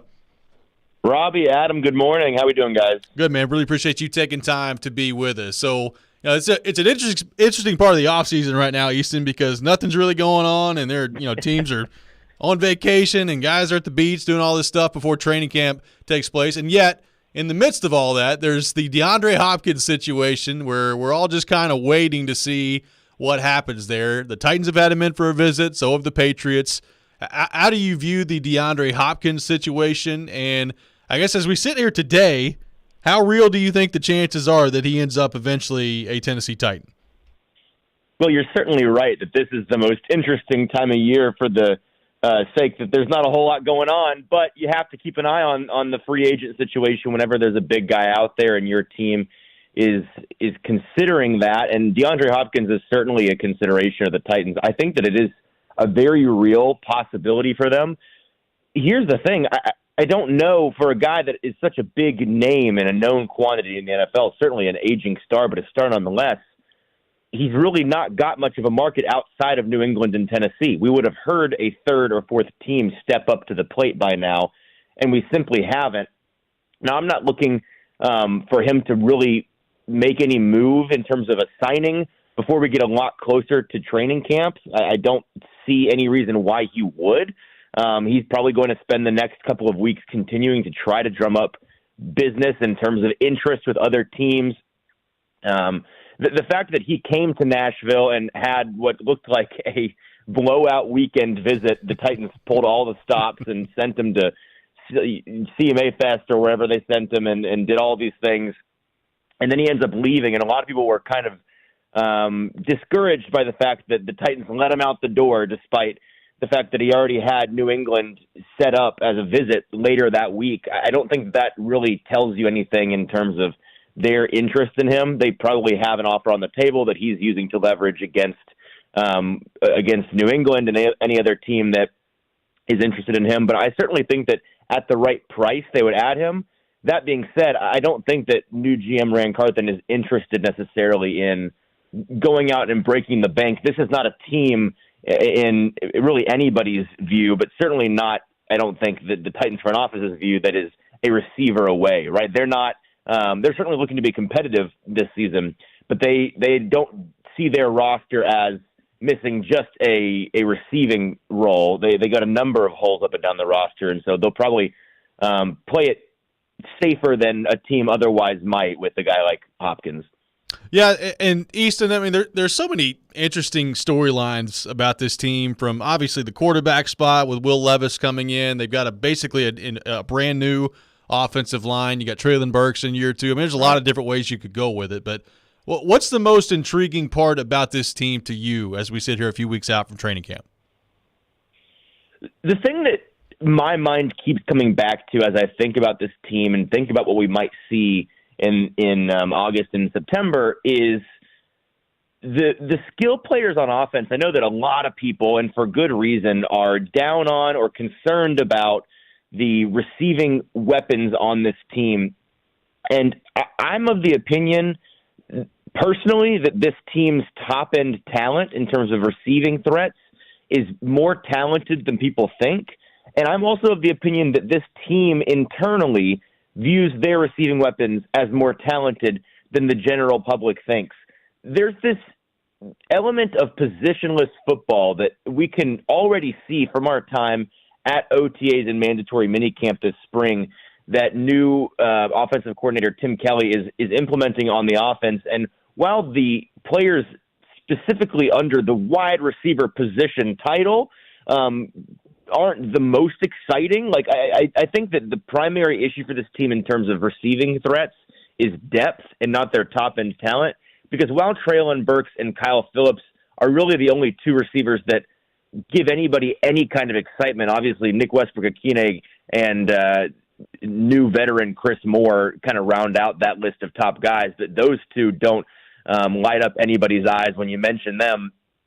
Burks and Phillips, I think, will both take a pretty significant sophomore step forward. With Phillips, I mean, I get that availability is the most important thing for him, and if he's not out there, it doesn't matter how good he looks at practice. Absolutely true. That's really my only question with him. If you tell me he is healthy and out there, then I will tell you he's going to be a vital part of this offense and an NFL starting caliber wide receiver. And so he and Burks make a nice tandem, in my opinion. It's the guys that aren't technically receivers that I think people are overlooking. Chigakonkwo is going to be a top 10, potentially top 5 tight end in the league this year. You can take that to the bank. It is the only thing about this team that I'm certain about this year. Truly, we get out there at OTAs, and the only player consistently day in and day out that I have no questions about, that I don't really see any mistakes from, is Chigakonkwo. I think that he is the sleeping giant on this team in terms of an offensive threat. He may, by the end of the season, end up by volume as your wide receiver 3, maybe even wide receiver 2. And then you've got guys in the running game in Tyjae Spears, who they added this year as a rookie running back, as well as, of course, Derrick Henry, who, when you consider the entirety of the skill position players, and Treylon Burks, Kyle Phillips, Chigakonkwo, Tyjae Spears, Derrick Henry, if those are your top 5 guys and they all achieve this season what we're expecting them to achieve, I think that is a much more positive outlook for this team in terms of the weapons at their disposal on offense. Certainly more positive than people are being right now about the situation. Easton Freeze with us here on Robby and Rexrode. So, Easton, on the other side of the ball, there's so much to me riding on Harold Landry and what his health is going to look like coming back. I know they've signed Arden Key, and I feel good about a lot of parts of their defense. But, you know, if Harold Landry is what he was prior to the ACL injury, how big of a difference is that? And conversely to that, like if he's not, if he struggles to get back up to full strength, like we see a lot for guys coming off ACL, how detrimental do you think that could be for that defense? Well, first things first, he is coming off of that ACL, and there may be no position more difficult or concerning to come back from an ACL tear than edge rusher because of how much bend and torque is involved in their job. Right. That being said, you know, the timing couldn't be better, which is a weird thing to say for an injury, but the fact that it happened before the season last year, right around a year ago, well, it'll be right around a year ago, I guess, once we get to training camp, is the best case scenario for him in this season, right? Because he's going to have that full year under his belt by the beginning of the season. Just injury analytics-wise, he's going to be within that window of return and be near that window of when you expect to see guys get back to their full strength if they are able to return to their full playing ability. And so I think that it's not going to be a situation like with Bud Dupree, like with Taylor Lewan in recent seasons, where you kind of see a ghost or a shell of that player until very late in the season. That being said, it would not shock me at all if we saw a slower return from Harold Landry, both in his level of play and in the amount of play that he's given by his coaches. I'm not sure they're going to want to try to rush him back as the full-time heavy load starter that he was and has been on this team when healthy in the past. You may not see full-blown, full steam ahead Harold Landry until week 5, week 6, week 7. And that should be okay because of the fact that, like you mentioned, they add Arden Key. They've got some decent depth at the edge rushing position. And as long as they've got Arden Key in the system and working well to be that number one guy, Denico Autry has been moving out to the outside and playing there at a high level when they need him as an edge rusher. And if your top 4 are, Tier Tart and Denico Autry, Jeffrey Simmons, you could add Rashad Weaver as well into that mix and Arden Key. Those 5 on the front, while you're concerned about the depth in the rotation, they should be able to hold down the fort until and if Harold Landry is not 100%. Easton, last thing here for you. We've been talking to a lot of different people about this. There's no question in my mind that, this time a few weeks from now when everybody starts making their predictions and looking at the divisions across the league, Jacksonville is going to be the overwhelming favorite in the AFC South. How big of a gap do you think there is as we sit here today between Jacksonville and the Titans? Well, they should be the favorite, but I don't think there's this massive gap. The thing about Jacksonville that makes them the easy pick is their quarterback, right? Trevor Lawrence, we see last season what most of us were expecting to see, frankly, out of him when he was drafted and the prospect that he was coming out of college. And then they add Doug Peterson, who's a competent coach, who is a talented offensive mind and a guy that you pair with somebody like Trevor Lawrence. That's a scary proposition. So no doubt they should be the favorites as the defending AFC South champions. That being said, this is largely the same team that won this division last year. When I say won the division, I mean really the Titans lost the division more than anything. The Jaguars winning that division took a 7-game skid from the Titans. There was at one point in the season, I go back in my notes, I found with like 5 or 6 games left to play, the Titans had a one game magic number, meaning that if they had won one more game or Jacksonville had lost one more game, they would have wrapped up the division a month early. So it came down to a dramatic slide from the Titans for them to win. And this Jacksonville team hasn't largely upgraded, in my opinion. They've added some key depth positions, and they've added some key depth at certain positions. They have added a couple of guys that I think are going to make them a more well-rounded team and eliminate some of the more glaring holes we saw last season. But it's still going to be largely dependent on Trevor Lawrence. And listen, we have seen quarterbacks in their sophomore, junior seasons go thermonuclear and just carry a team, and that's certainly possible. That Trevor Lawrence has an MVP caliber season this year. Adding Calvin Ridley is a scary proposition for sure. That is, if you ask me where they have improved the most, they actually have an ex-receiver now, which is good. Like they were operating with Christian Kirk, the highest paid slot guy in the league all season last year, and getting away with it. Calvin Ridley, if he is who he was when we last saw him play, that's going to be a really, really nice addition, and him and Trevor Lawrence are going to connect heavily. It's going to be often that you see those two probably making fireworks, but I do think that these teams are much closer than people think, and they are the two that should be in consideration to win this division. Well, Easton, great stuff, man. Really appreciate you taking time to be with us this morning, and we'll talk to you soon. Absolutely, guys. Thank you. Absolutely. Easton Freeze from Broadway Sports, host of the Hot Read podcast, our guest here on Robby and Rexrode. We'll take your thoughts on the Titans, 615-737-1025, our phone number, 615-737-1025. How reliant is the Titans defense next season on Harold Landry? We'll get more into that coming up next. This is Robby and Rexrode, 102.5-106.3 The Game.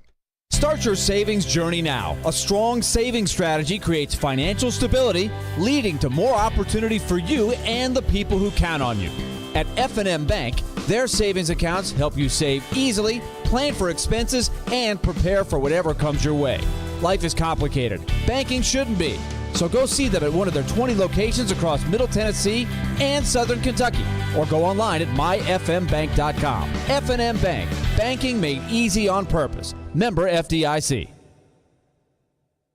Calling all Nashville Sounds baseball fans. You know the 312 Pizza Company in Germantown is the best place to be before or after a Sounds game, but this season, it gets even better. Stop by 312 Pizza Company before or after any Nashville Sounds home game with your day of ticket and get a free old-style beer. That's right, you get a free old-style beer from 312 Pizza just for watching Sounds baseball. Only redeemable with purchase. See you at 312 Pizza Company all baseball season long. 312 Pizza Company, a proud sponsor of your Nashville Sounds.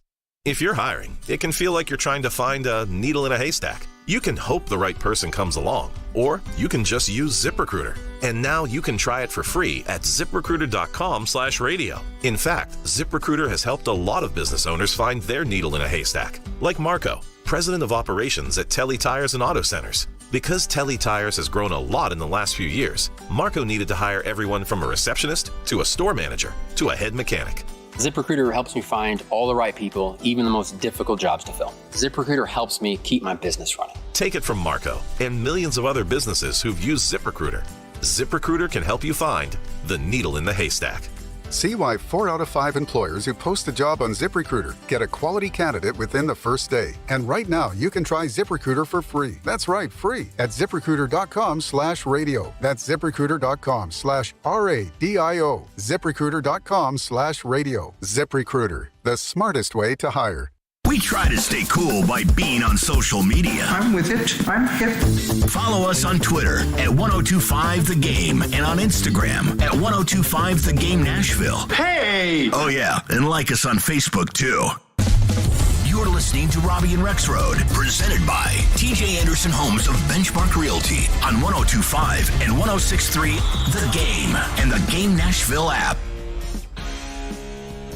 Welcome back in, Robby and Rexrode, 1025, 1063 The Game, presented by TJ Anderson Homes of Benchmark Realty. Call TJ's team today to see why they're referred to so often. Robbie Stanley alongside Adam Vingan, Michelle Knezovic here with you on this Tuesday morning. Thanks to Easton Freeze from Broadway Sports for being with us in the last segment. And Adam, the Harold Landry part of this is really interesting because, to his point, timing-wise, by the time training camp rolls around, and specifically by the time we get to the first game of the regular season, it'll be right around a calendar year from the time that Harold Landry got hurt. And we know what a torn ACL is. We know at that position, especially when you've got the bend that he mentioned there, you know, it's important that you have your knee healthy to get back in there. Bud Dupree a couple years ago admitted that he tried to come back too early, and it had an adverse effect on his play coming back that early and trying to do that. Now, hopefully you avoid that scenario with Harold Landry just based on the timing of the injury. But I look at this defense, and we talk so much about the offense with this Titans team, and there are so many question marks on that side of the ball, and there are less question marks on the defensive side of the ball. I think everybody would agree with that. But I do look at the Harold Landry part of this, and to me it's massive. Like, you've got to get him as healthy as he can be this year and as productive as he can be. And honestly, I don't know what that is. Like, the last time we saw him, he had 12 sacks, and then he tears his ACL after he signs the big contract. Is as healthy and as good as he can be this year coming off an ACL. What is that? Is that 7 sacks? Is it 9? Like, what's the snap count that goes along with it? Harold Landry, before he got hurt, was playing basically every snap for the Tennessee Titans. So there's so much to me on that side of the ball that rides with him, and I just, based on watching some guys try to come back from an ACL, we've talked about it before. Like, a lot of times it's not until that second year that you're fully recovered from it. You can be out there and you can be back and you can play, but to what degree of effectiveness is Harold Landry going to have? Like, to me, for this defense to be what we think it is on paper, that's going to require Harold Landry to be a huge part of it. And I don't know that I'm convinced that he's going to be just based on the injury. It's a really big storyline to me heading into camp for the Titans. I think the good news is even if Harold Landry isn't 100% when the season starts, you have Danico Autry, you have Jeffrey Simmons, you have now Arden Key as well. So you have people who can put the pressure on the quarterback, even if Harold Landry isn't, Harold Landry immediately. But I agree. I think, the Titans got by defensively without Landry last season. I mean, I think they performed better in that regard than I did when the news first broke that he was out for the season. I didn't think his injury was going to torpedo the season, but I thought it would have an adverse effect. And although they didn't make the playoffs, obviously, I think the Titans did a really good job on defense mitigating the loss of Harold Landry. So having him back, I think will help them tremendously. It's knee injuries are hard to predict. Some players come back and it's like they never injured their knee. Yep. Some players come back and you can tell they're not themselves. Some players like Tajay Spears apparently don't have an ACL. Yeah, knees are hard to project in terms of how a player is going to respond. But yes, I mean, having Harold Landry back is a boon for the Titans defense, but I can't say definitively how good he's going to be just because we haven't seen him in so long. Well, and that's, we talk about, I do think there are legitimate questions with the secondary, right? Like, can Christian Fulton stay healthy? What's Roger McCreary going to be in year 2? Elijah Molden, number 1, can he stay healthy? But number 2, how good is he when he's out there and available? They brought in Sean Murphy-Bunting. Like, if they can remain upright, I like some pieces that they have in their secondary. Now, having said that, they ranked 32nd in the league last year in pass defense. Now, some of that is because teams eventually just gave up trying to run the ball on the Titans because of how good they were against the run last year. But you got to find a way to get to the quarterback, I think, a little bit more often this year. And look, I feel great about Jeffrey Simmons. They just gave him the huge deal. I think Jeffrey Simmons is going to be a player that, after he gets the big deal, I don't think it's going to change him any. I mean, he still wants to be great. I think he's going to play really well this year for the Tennessee Titans. Look, Danico Autry's been great. It's hard to ask for more than what they've gotten from Danico Autry since he signed with the Titans. Now, he is 32. And at some point, Danico Autry, as he ages, is not going to be as effective as he's been the last couple of years. You're hoping, if you're the Titans, that he can remain that way this year and that he still looks great out there and he's the player that he's been ever since he joined the Two-Tone Blue. But maybe he's not. But if he is, like, you got Jeffrey Simmons that you feel great about. Danico Autry's been extremely productive ever since he got here. Arden Key, we'll see. He can give you some really good snaps. He's never really been in this full-time starting role that I think he's about to be. What's that going to look like in terms of his production? I don't know. I do like Arden Key, so I think there's some potential there. And I'll say this. I think Arden Key will be more effective than Bud Dupree just from the fact that I feel good about Arden Key being on the field and being available. So maybe there's an upgrade that way anyway. But to me, that's how you maximize this defense is if those 4 guys, Landry, Key, Jeffrey Simmons, and Danico Autry, if they create pressure on the quarterback by themselves and you can drop, 7 back in coverage, 8 back in coverage, whatever the number would be, depending on the package that you're out there, like that's how you maximize your defense. And if you can do that, then I think this Titans defense is going to be in good shape. If you can't get consistent pressure on the quarterback, then I think you're going to have problems on that side of the ball. And with this offense as currently constructed, they cannot afford to have problems on that side of the ball. Like, to me, if they're going to compete with Jacksonville in this division, it's going to require their defense to be maybe not elite, but certainly in the top 10, I think. That's what it's going to require. I was just about to say that. I think that if this Titans team is to win the division, it needs a top 10 defense and whatever metrics you want to use. But, like, cumulatively, it needs to be a top 10 defense. And, look, I admire Easton's enthusiasm about the offense, and he does not he did not sound like he is as down on it as the rest of us are. The offense, I should say. I think I just said defense. But anyway, I was reading Bill Barnwell's latest the other day, where he ranked the top. He ranked each team basically, I think, by its offensive skill position. Yeah, and he had the Titans at 29th. They were 19th last season and 3rd 2 years ago. It's crazy how far that's dropped. And there is obviously Bill Barnwell relies on analytics to make his arguments, but the thing that stood out to me at the end was he said in the perfect situation, Traylon Burks and Chigakonkwo would be secondary and tertiary, that's a good word, tertiary players praying for breakouts behind established stars. Here, they're the passing game's only hope. And I don't like the sound of that. No, I don't like,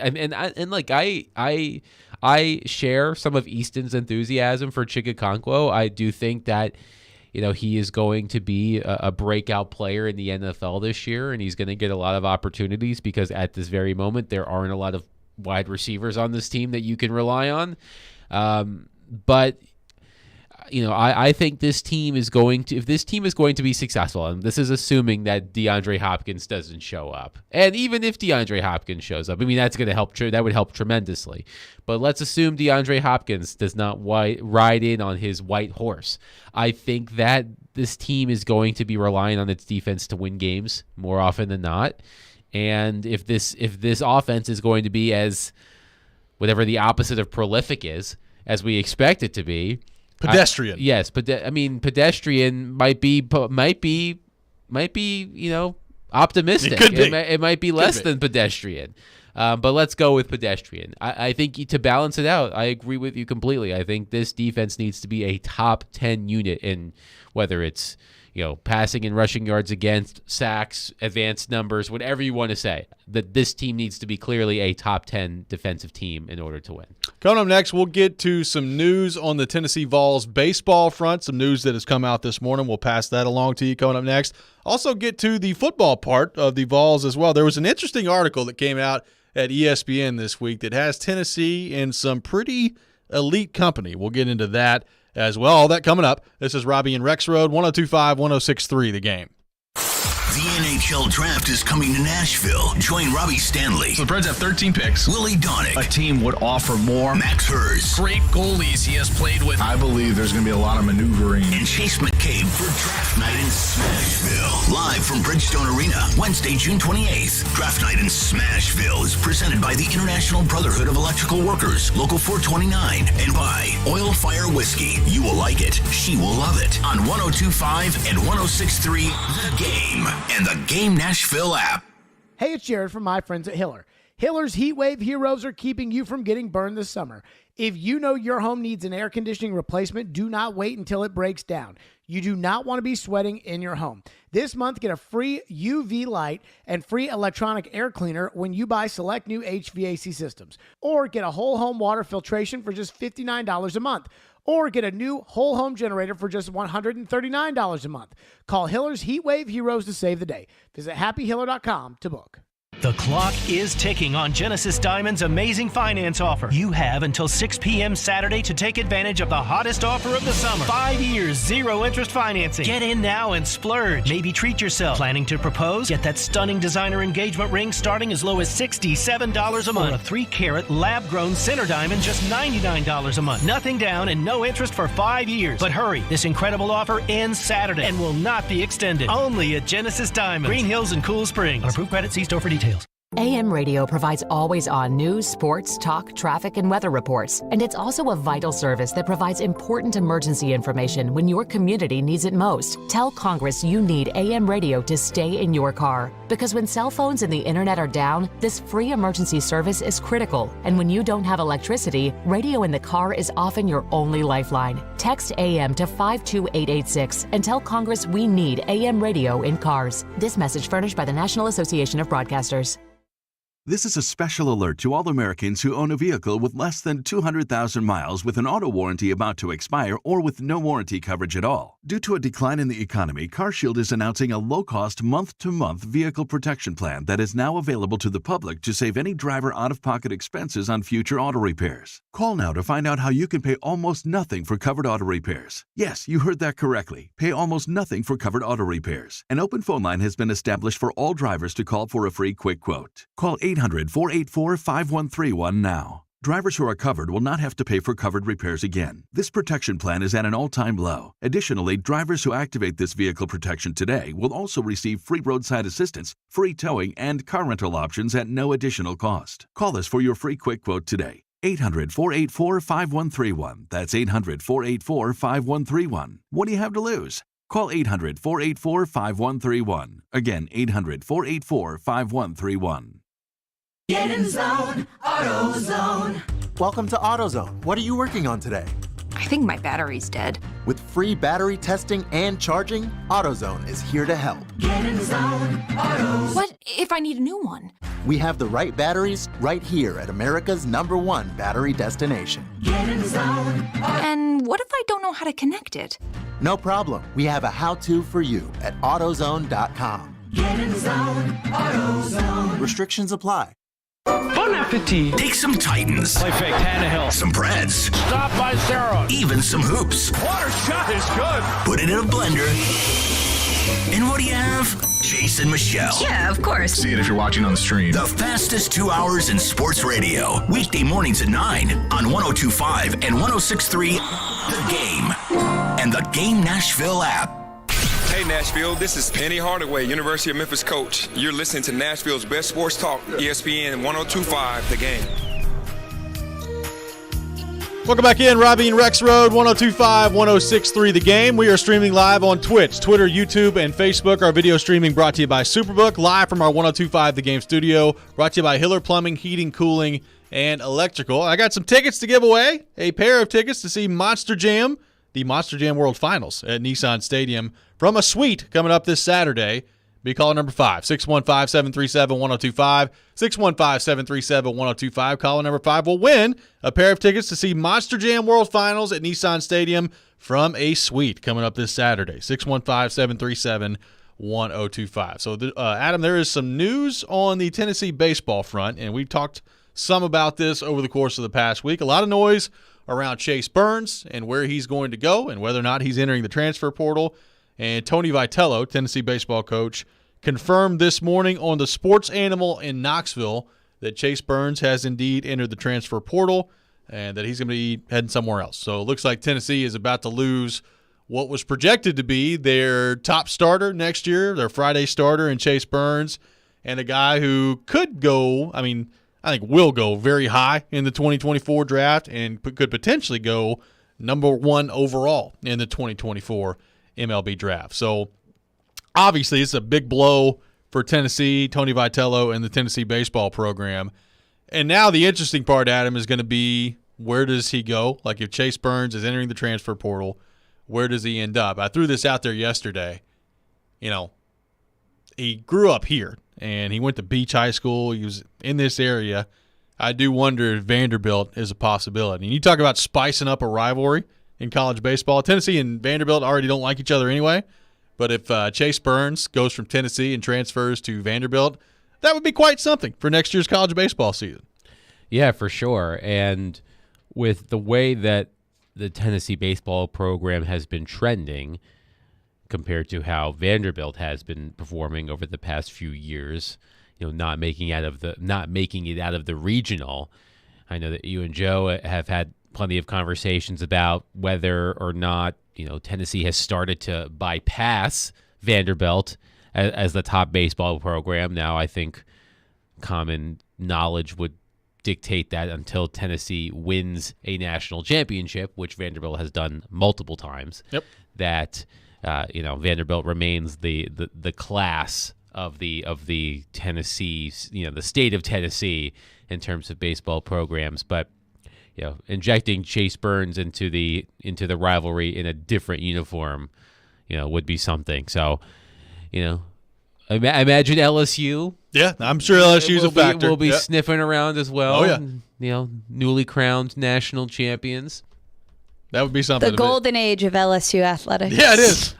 I saw something here on Get Up. I caught it. A few segments ago. I think it said that LSU is the first team to win a championship in baseball and either men's or women's basketball in the same season. That makes sense. I think that's what the stats said according to ESPN. So yes, it is a golden age of LSU athletics, and how much purple and gold will Caroline be wearing today? Do you think Chase Burns leaving, Michelle, throw some water on Rexrode's golden age for Tennessee athletics? I think LSU winning throws some water on there. Okay.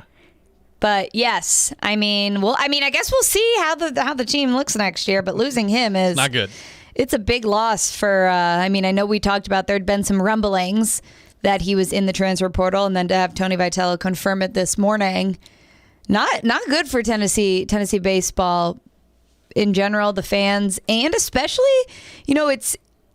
they had a successful season, especially how, the season started. They turned it around. They made it to Omaha. But, he probably was just mad that he got moved. And now here we are, hop in the transfer portal. And maybe he'll end up in Vanderbilt or another SEC school. We'll see what happens with Chase Burns. But Tony Vitello confirming this morning on the Sports Animal in Knoxville that he is indeed in the transfer portal. So we'll see what comes about with that and where Chase Burns ends up playing college baseball next season. Adam, I came across a really interesting article on ESPN from Adam Rittenberg that he put together a couple of days ago. And basically it's looking ahead at the top college football programs and who's going to be the top program over the next 3 seasons. So it kind of goes 1 through 25. It's basically like their version of an AP poll, top 25 programs over the next 3 seasons. And it's got your usual suspects at the top. Georgia's at number 1, Alabama's at number 2, Ohio State's at number 3. So I don't think anybody's surprised by that. They got Michigan at number 4, LSU at 5. So a top 5 that pretty much everybody I think would probably agree with there in terms of recruiting, success on the field, all those different things. Coming in at number 9, the Tennessee Volunteers. So they finished last season in the top 5. They win the Orange Bowl. They go 11-2. It was their best season in a long, long time. And projecting forward for the next 3 seasons, Adam Rittenberg has Tennessee in the top 10 at number 9 over the next 3 years with their program. Do you think that Tennessee has shown enough to you at this point for you to believe that it's sustainable and it's real with Josh Heupel? What do you make of this ranking by Rittenberg that has Tennessee as the 9th best program in America over the next 3 seasons? Well, when I was reading this article, I was, surprised, maybe not surprised. Maybe I shouldn't be surprised, but I was surprised to see that Tennessee hasn't had consecutive 10-win seasons in 20 years, since 2003 and 2004.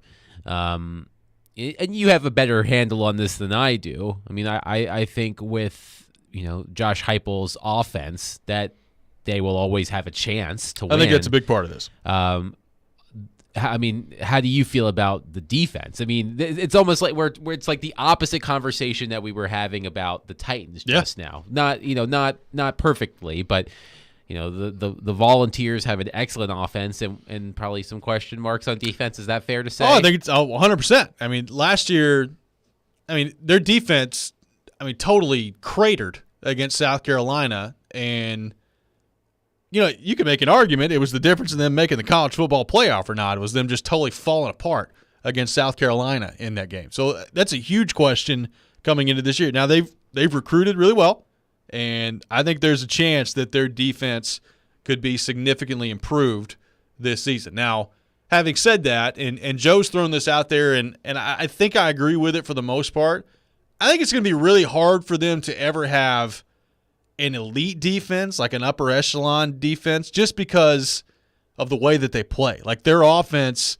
it goes so quick, and even in scoring drives, if Tennessee goes on a 70-yard drive, well, we've seen them do that in 45 seconds before. It's a very quick, possessive team of the football. So they don't hold the ball a whole lot. They hardly ever win the time of possession battle. Not that really means anything, but it does tire your defense out. So your defense is spending a whole lot of time on the field if you're Tennessee. So it's going to be really difficult, I think, for them to build up enough depth where they can sustain that and be, a top 5 defense in the country or something like that. Now, having said that, they have recruited well on that side of the ball. I think they'll be better on that side of the ball this year. And really, to me, the big question about this year's team, I think they've got a relatively favorable schedule. I think, first off, their non-conference, honestly, is kind of a joke. They've got Virginia here at home. Or I guess it's not technically home, but it's at Nissan Stadium. There are going to be a ton of Tennessee fans It'll here. be home. It'll be Neyland. Yeah, it's basically at home here against Virginia. And other than that, their non-conference schedule is a joke. So you should win all 4 games non-conference. You've got South Carolina coming into Neyland. We'll see what happens there. You've got your toss-up games, that's scheduled throughout. Like, I have no idea what Texas A&M is going to be this year. Tennessee could win by 35. They could lose. I have no idea what they're going to be. And then there's Georgia and Alabama. But to me, if Joe Milton plays well this year, they're going to be good. Like, they're going to win 8, 9, 10 games, somewhere in that neighborhood if he plays well. If he doesn't, then we'll see. I mean, you have Nico that you could go to as a freshman. We'll see if they decide to do that at some point. That's a long way of me saying I think their defense is going to be better this year than it was a year ago. I think you're discounting the greatest potential home field advantage for Virginia. One, John Glennon, who we'll have on the show in 20 minutes. Who will be here on the show in 20 minutes. I mean, well, like apparently these Virginia people, like they dress up like they're going to some frat party. But like I thought that was it's going to be late August, early September. It's going to be 100 degrees. Yeah. Okay. That's. Thank you for reminding me because that's a rant for the next segment for me as it relates to the weather. But I thought that was an SEC thing where people dress up like people go to games in shirts and ties. No. It's a Greek life thing because I know at Kentucky, like guys would do that. They'd be in the full suit. The khakis, which is dumb. The suit jacket. It's stupid. I think it was a fraternity thing. Don't do it. But don't wear suits to football games. Yeah. I don't know that I've ever seen like that. Could just be that may be a Kentucky thing. Well, they do it in Alabama too. Do they? Yeah. If you go to seems real hot. If you be go doing to it down there. If you go to a southern school with a big football program, there are people who women wear the dresses and the pearls, right? And sure. I mean, like tailgating is one thing, yes. but like actually going into the stadium, it's a little. That's a lot. Don't wear. It's gonna be pretty hot at Nissan Stadium. Formal clothing to football games, people. Hot, just wear t-shirts and jerseys and stuff. Don't be weird. 615-737-1025, our phone number. 615-737-1025. Coming up next, it is time for the Rob Rant here on Robby and Rexrode. You can check it out every morning at 7:45, either the Rob Rant, the Rex Rant, or the Red Rant. We'll do that for you coming up next. This is 102.5, 106.3, The Game. Green right, Fox 2 run, double catch. He takes you inside the huddle through the eyes of a quarterback. Wide 85, take! Catch ESPN NFL analyst Tim Hasselbeck every Tuesday at noon as he breaks down the big stories in the NFL. Buffalo, maybe Miami. And with the Tennessee Titans. The Titans might be like, we're interested in a 1-year, $1 million contract. Tim Hasselbeck is on Caroline, Willie, and D-Mace on 102.5 and 106.3 The Game and the Game Nashville app. The FedEx Cup playoffs start in Memphis at the FedEx St. Jude Championship. Come out to TPC Southwind August 9th through the 13th and watch the PGA Tour's top players battle to make it through Memphis. Enjoy Memphis at its finest with specialty cocktails, local eats, a vibrant atmosphere, and much more. 2 kids 15 and under admitted free with a ticketed adult. Daily grounds and upgraded tickets are available now at FedExChampionship.com. Switch to Boost Mobile and get the ultra smooth, ultra powerful iPhone 11 for $49.99. He didn't stutter. See every angle with dual cameras. Make it a double. All on America's largest 5G networks. Large and in charge, baby. Get with the power of Boost and get the iPhone 11 for $49.99. That's half a Benjamin. Boost Mobile. Unleash your power. ID verification required. New customers only at 1 per line. Additional restrictions apply. See boostmobile.com for details. At Ethos Life, we busted all the myths about getting life insurance. Like myth number 1. Life insurance? I can't afford that. At Ethos, we have term life policies everyone can afford, with policies as low as $7 a month. Or myth number 2. I have a life insurance policy through work. That's good enough. With workplace coverage usually only equal to a year's salary, that won't nearly be enough to cover your family's ongoing and future expenses. A long-term, affordable policy from Ethos can give you the peace of mind that if something happens to you, your family is well covered for years to come. Myth number 3. Getting life insurance? It's just too complicated.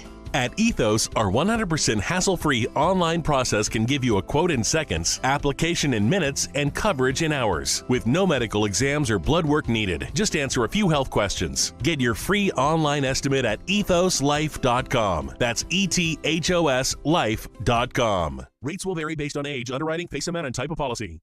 Good morning, Good morning. You're locked into Robby and Rexrode, presented by TJ Anderson Homes of Benchmark Realty. I had the radio on. I'm listening to 102.5 and 106.3 The Game and the Game Nashville app. Don't make me angry. Sometimes you have to tell someone to pound sand. You wouldn't like me when I'm angry. This is the Rob Rant. Now on Robby and Rexrode. We're vibing, Robby. Hey, Robby. Still vibing, kid? We're vibing, Robby. Vibing, vibing, vibing, vibing, vibing, vibing.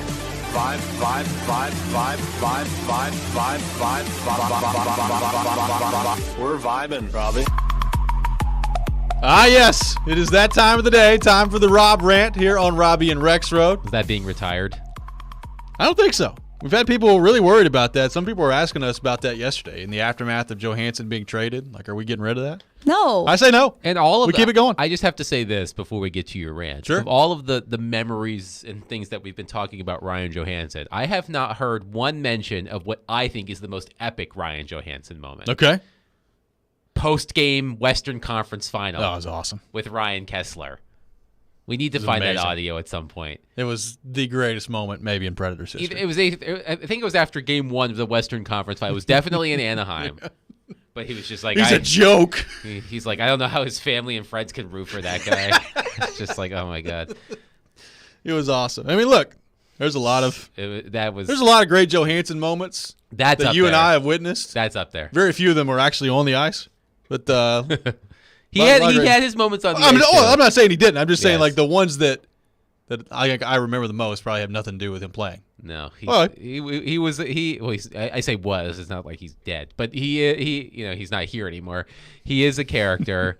I spoke to him yesterday. He's doing fine. Yes, but it's just that was one of my all-time favorite moments. Just it was. He's like going in on Ryan Kessler after Game 1.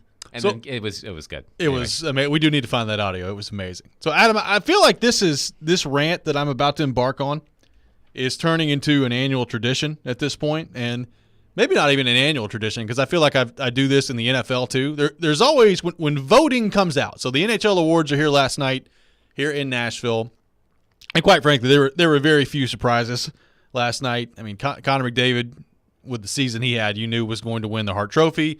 You knew was going to win the Ted Lindsay Award. Erik Karlsson winning the Norris Trophy was not a big surprise. Linus Ullmark winning the Vezina Trophy was not a surprise. So not a whole lot of suspense to the actual awards themselves last night here in Nashville. But there's always that interesting moment when the ballot comes out for said awards that you look at and you say, what? Last year we talked a lot about Roman Josi. He did not win the Norris Trophy last year. And our friend Scott Powers left him off his ballot entirely last year, which made Predators fans really mad. Josi had 96 points. It was, at the time, the first time a defenseman had broken the 90-point barrier in 30 years. And then Erik Karlsson comes out this year and has over 100 points. And wins the Norris Trophy. And for transparency purposes, I did not vote for Erik Karlsson as my Norris Trophy winner. He was second on my ballot. I had Adam Fox first. Yep. And it was interesting. There were people that didn't have Adam Fox in their top 5 too, which I was just like, all righty.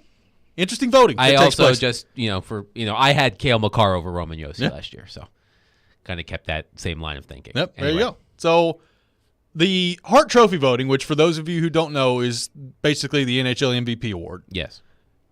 It comes out last night, and Connor McDavid nearly has a unanimous vote. He had 195 first place votes. There were 196 total votes on the Hart Trophy last night. 195 of them went to Connor McDavid for the first place vote.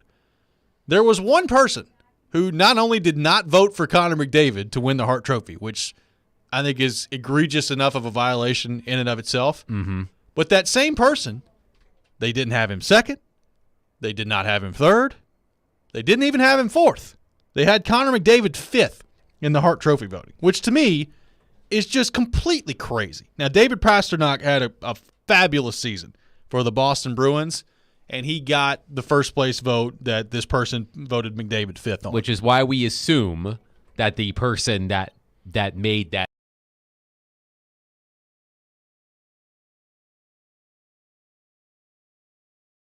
and we will find out because the Professional Hockey Writers Association which votes on the Hart, the Norris, the Selke, the Lady Byng, and the Calder. I'm a member of that group. We, over the past few years, have made our ballots public after the award. So I think it will come out later today. So we will know who voted Connor McDavid 5th. But everybody assumes it's someone from the Boston area because Pastrnak got the first place vote that did not go to McDavid. And look, I think voting for anybody other than Connor McDavid for first place this year is insane. Connor McDavid had one of the best seasons in the history of the game this year. So there's that part of it by itself. But let's even forget that part. You could talk me into, well, David Pastrnak was the best player on the best team in the regular season ever, and that's why he got my first place vote. Yeah, not just the best regular season this season, the best regular season ever. So I don't agree with it, but I could listen to that. Like I could listen to that thought process. There's not an argument or a thought process that I will listen to where Connor McDavid is 5th place on the Hart Trophy voting. It's absurd that Connor McDavid had a 5th place vote, and I would love to get through one of these voting things where we don't have somebody that's just gone completely off the wall. And look, this is not just I know a lot of people are going to say, well, stop. We got to get the writers to stop voting on these awards. General managers do stupid stuff like this all the time as well with the Vezina, where they just halfway pay attention to it and they cast their vote, and there it is. So there's not a perfect solution to it, which is maybe why we continue to have issues like this, but the fact that we're sitting here the day after the vote and somebody voted Connor McDavid, who just had one of the greatest seasons of all time, 5th place in the Hart Trophy voting, drives me up a wall, and I can't wait to see who it was later today. Yeah, like if the person had voted McDavid 2nd, it still would have been the wrong decision, in my opinion. But, I mean, you could, I could hear the argument. You can't tell me that there are 4 more players in the NHL this season that were more valuable than Connor McDavid. Like, and my Hart Trophy ballot. So how it works is you vote for 5 players, right? And the top 3 vote getters are the finalists. So that's how it works. So my top 5 was Connor McDavid, Matthew Tkachuk, David Pastrnak, Mikko Rantanen, and Jason Robertson. Yep. That was my top 5. And, I take a lot of time with these ballots, but as soon as I received mine, Connor McDavid went number 1. Yeah, it's not that hard. I wasn't even a second thought. So it would be, sometimes people do this for attention, and that's why, some people, as you said, don't want reporters and media personalities to vote on certain awards. Like, for example, the reporters vote on the Lady Byng, which is the gentlemanly play award. Now, oftentimes how people do it is, okay, who had the most points and the fewest penalty minutes? Right. Because it's hard to judge what gentlemanly play is. I mean, personally, I think the officials should vote on that award because they're the ones that are dealing with these players. I mean, there was a moment early in the season, I don't know if you remember this or not, but Cale Makar was called, I think someone was called for I think someone tripped him. Yeah. And he went up to the official and was like, I wasn't tripped. Right. Like, I fell. And they took away, they rescinded the penalty. And it's like, Cale Makar just wrapped up the Lady Byng award. And I don't know where he ended up on the ballot, but like, officials should be voting for that award. Like, from where we sit, we don't know what constitutes gentlemanly play, quote unquote. But yeah, I can't wait to see who this is. And I probably know I probably know this person. And it'll be really interesting to hear their rationale for why not only did they not vote for Connor McDavid, but they voted for him 5th place. And by the way, I sent Michelle the audio of Ryan Johansson talking about Ryan Kessler. It's about 30 seconds. So let's just enjoy this for a second. Okay, let's do that. He just blows my mind. I mean, watching, I don't know what's going through his head over there, but like his family and his friends watching him play, I don't know how you cheer for a guy like that. I mean, it just doesn't make sense how he plays the game. So, I'm just trying to go there and play hockey, and it sucks when you gotta pull a stick out of your groin every shift.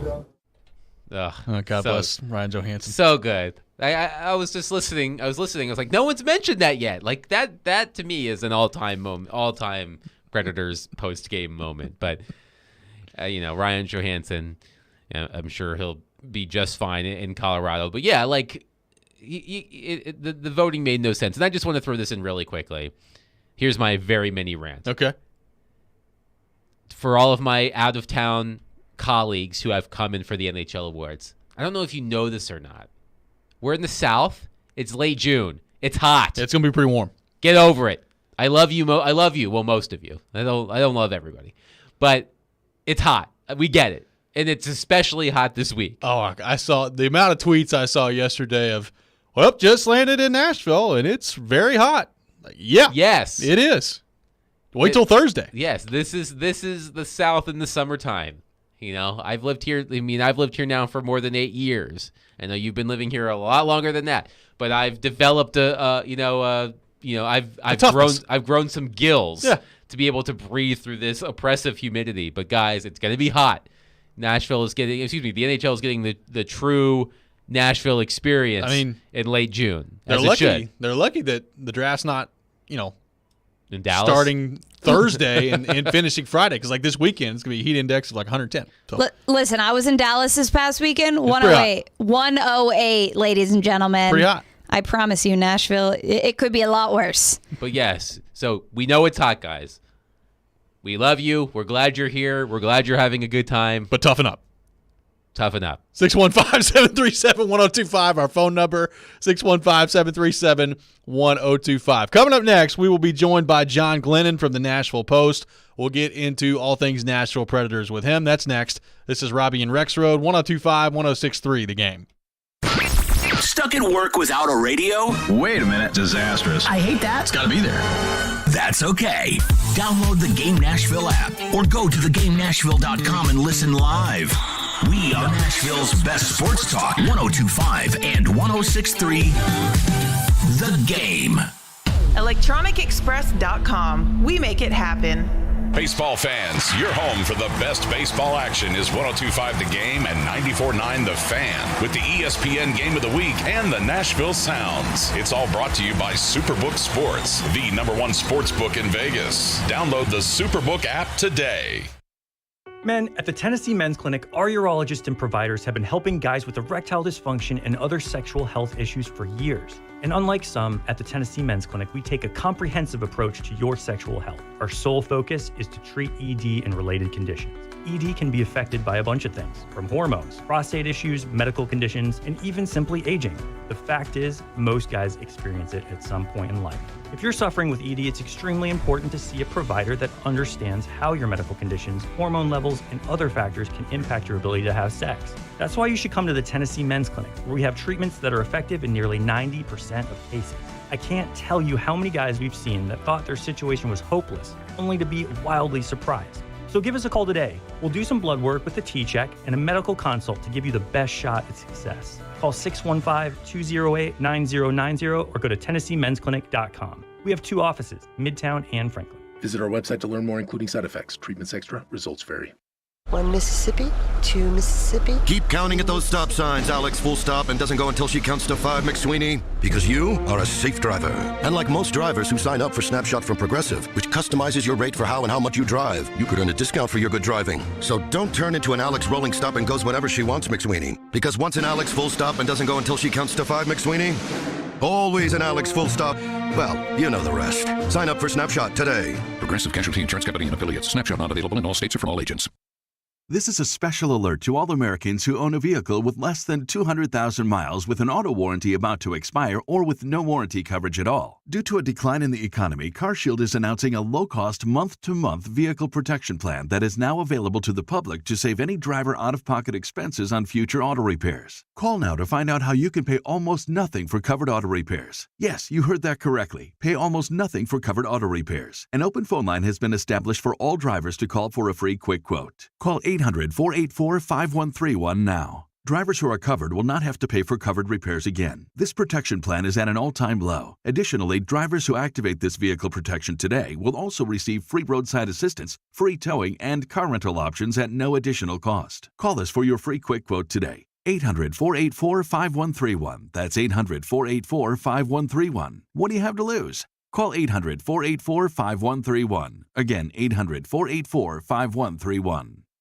Your Game Center update. I'm Michelle Knezovic. The LSU Tigers are heading home from Omaha, national champions, winning 18-4 against Florida in Game 3 last night. The red carpet was rolled out last night in front of Bridgestone Arena for the NHL Awards and Draft this week in Nashville. Pecorine was there to present the Vezina Trophy and also spoke on his new role with the Predators. And then closely work with our goalie head coach Ben Vanderklok and anything he needs, and with Jussi Saros, Kevin Lankinen, Yaro Askarov, and plus our prospects, drafted goalies, and I think that's the number one job prescription, and then secondly, also a little bit of scouting and just getting to know the younger generations. This report is presented by the law offices of Amanda J. Gentry. I'm Michelle Knezovic for 102.5, 106.3 The Game. For more, follow us on Twitter at 1025thegame or visit thegamenashville.com. Live from the Hiller Plumbing, Heating, Cooling, and Electrical Studios.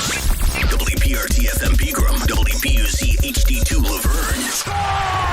Nashville's exclusive home for the Nashville Predators. 1025 and 1063. 79-52 Vanderbilt. And I think he's got a coach shot by Cheryl. You're going to see more moves. The Game. A Cromwell Media Station. Mixing sports and a little bit of fun. This is fun! On your morning drive. This is Robby and Rexrode.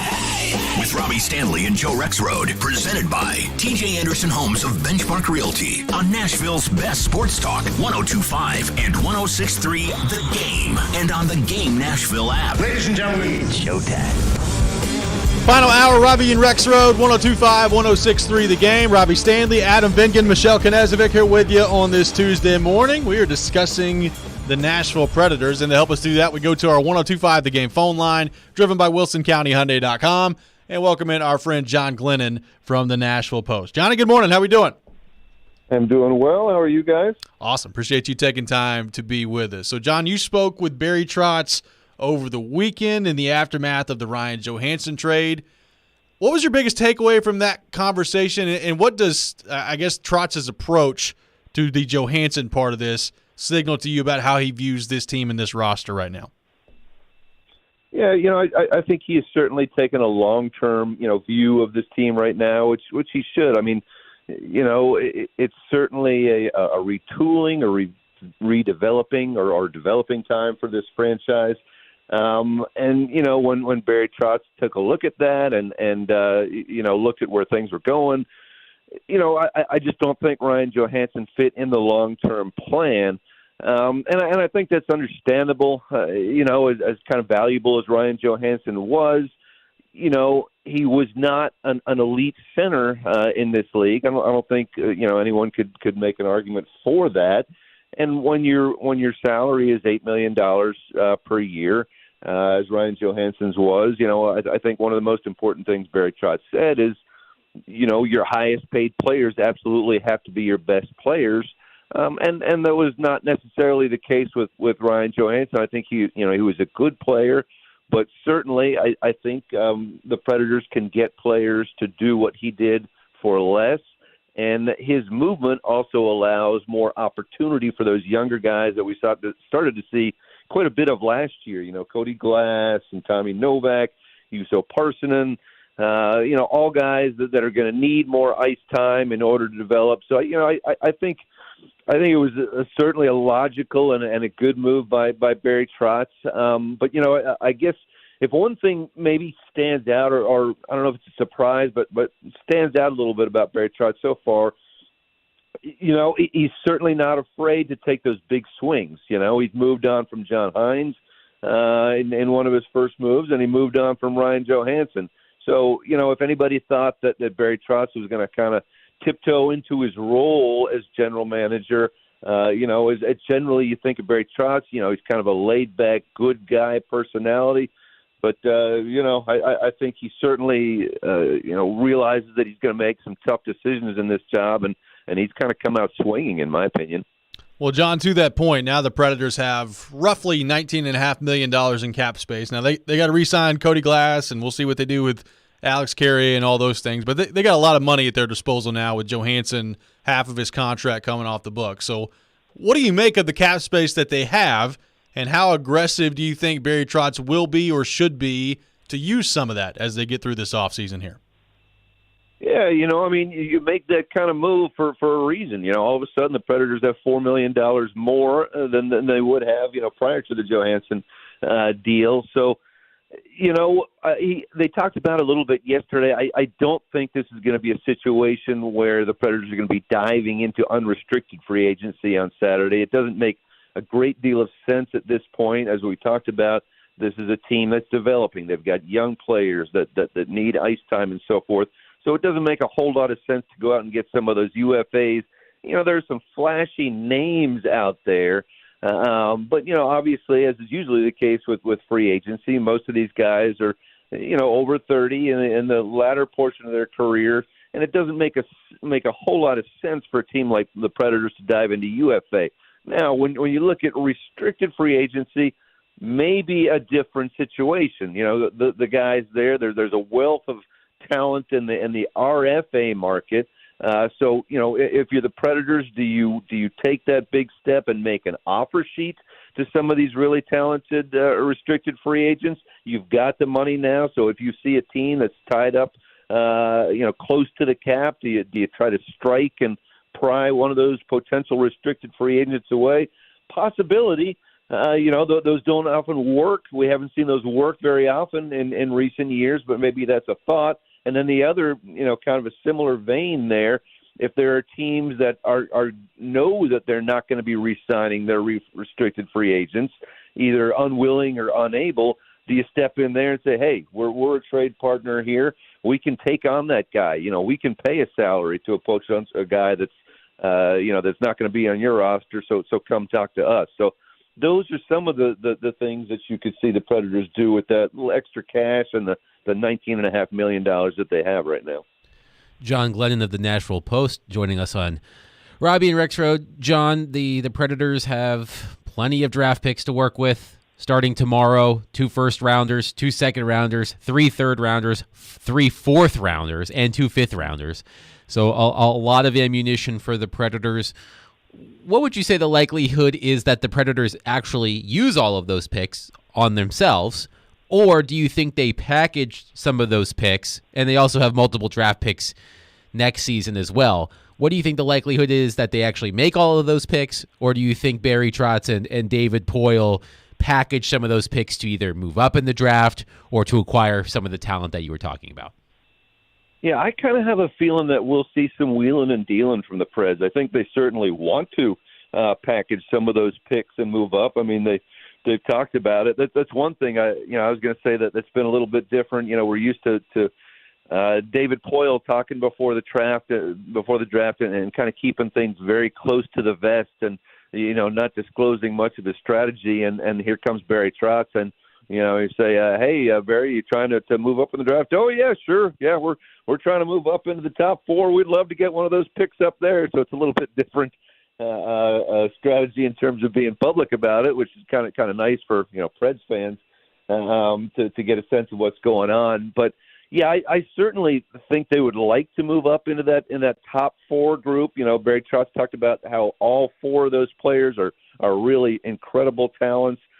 Dynamic, explosive, offensive type forwards, the kind of guys the Predators have not been able to draft, really very often at all during the franchise history. So they are loaded for bear in terms of draft capital. Adam, as you mentioned, 13 picks in all, 7 in the first 83 in the first 3 rounds. And you touched upon another good point there. They've got more draft picks next year that they can start throwing in, to bargain with as well. So I don't see them just sitting on their haunches, honestly. I think if they do remain at 15 and 24 in the first round, they'll probably get 2 good players. But I see them moving. I think this is a year to make that move because, A, you have the capital. B, you're retooling the franchise and you're looking to use. So I think they're going to make every effort to really make a splash. Is the way I feel. Yeah, and looking at next year's draft, they have 3 second-round picks currently. One from Tampa Bay, I believe it was from the Tanner Jeannot deal, and one from Winnipeg, presumably the Nito Niederreiter trade. So plenty of ammunition next year as well. But I'm looking at their roster right now, and I'm looking at the forwards specifically. I'm looking at the forwards they have under contract. And we know Philip Forsberg will be in the top 6. We know Matt Duchene will be in the top 6, unless Barry Trotz is able to work some more magic and move off of Matt Duchene. But I actually do think you need a player with proven goal-scoring capability to be in your top 6. After that, there are a lot of question marks, and things can change. Players can be acquired, players can be signed, but when you look at the roster as it stands now, let's assume that Forsberg and Duchene are we can safely say they'll be in the top 6. Who else fills out that group? I mean, who else in your mind is a top 6 forward on this team for Andrew Brunette come the start of the next season? Yeah, I think certainly, a guy like Luke Evangelista, even though he's still very young, and I'm sure, physically, probably needs some development for an 82-game season in the NHL. I think, he's got to make a strong case for it after what we saw in a limited role last year. I think certainly Philip Tomasino is being groomed for that kind of spot. I think he would be a candidate for a top 6 spot. And then down the middle, it's going to be interesting to see how they line up centers now without Johansson in there. Is Glass your top guy now? I would lean maybe in that direction, but there's not a world of difference, I don't think, between Cody Glass. Tommy Novak showed so well in terms of offense production. And then Parsonen, who would kind of split time between, wing and center. I think he is probably going to get a real strong look at center as well. So those are some of the guys I think we can automatically look at as potentials for those top 6 roles. And then, even potentially maybe a guy like, Afanasayev, or I still butcher his name. But I think he's got an outside shot at being in there as well. And we can't forget there are some other prospects that we've yet to see that they're just moving into the picture. I don't think they would threaten for a top 6 role immediately, starting the season. But there's some guys out there that are knocking on the door. Well, John, we're looking forward to it. Going to be a really interesting time at the draft starting tomorrow for the Predators. Thanks for being with us, and we'll talk to you soon.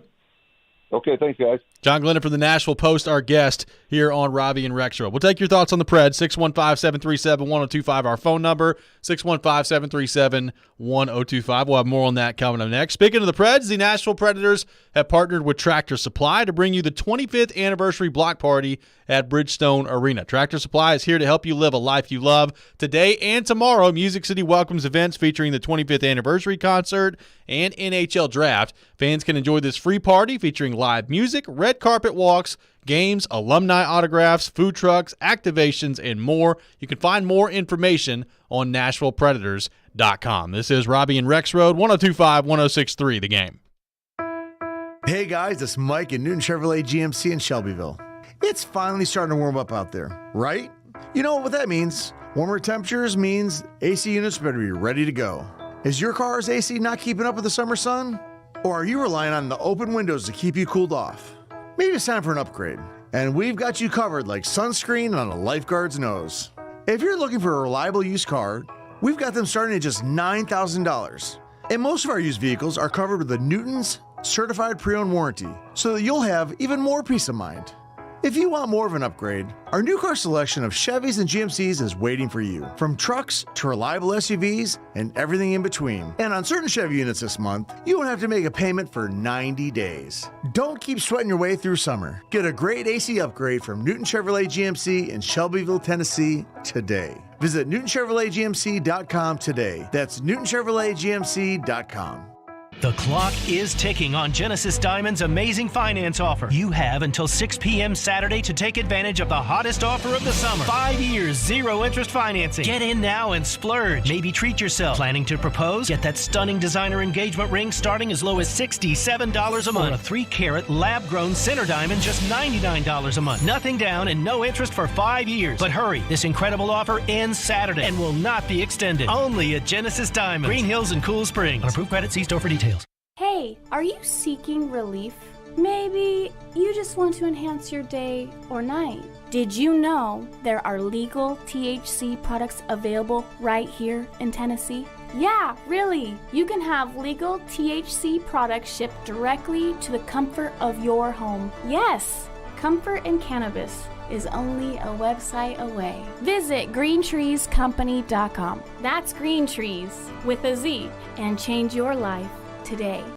Houston Clinic Orthopedics wants to thank their patients for voting them the #1 orthopedic practice in the Nashville Scene Poll for 3 years in a row. Their physicians specialize in spine, joint replacement, knee, hip, upper extremity, and other orthopedic conditions. At Houston Clinic Orthopedics, they adhere to all CDC guidelines for the patient's and staff safety. To experience world-class orthopedic care and see a list of all physicians, visit their website at tn.houston.com and book your appointment online today. Join Moving Forward and the Nashville Scene Tuesday, July 11th from 5:30 to 7:30 in the evening at Meharry Medical College for a mayoral forum to kick off early voting.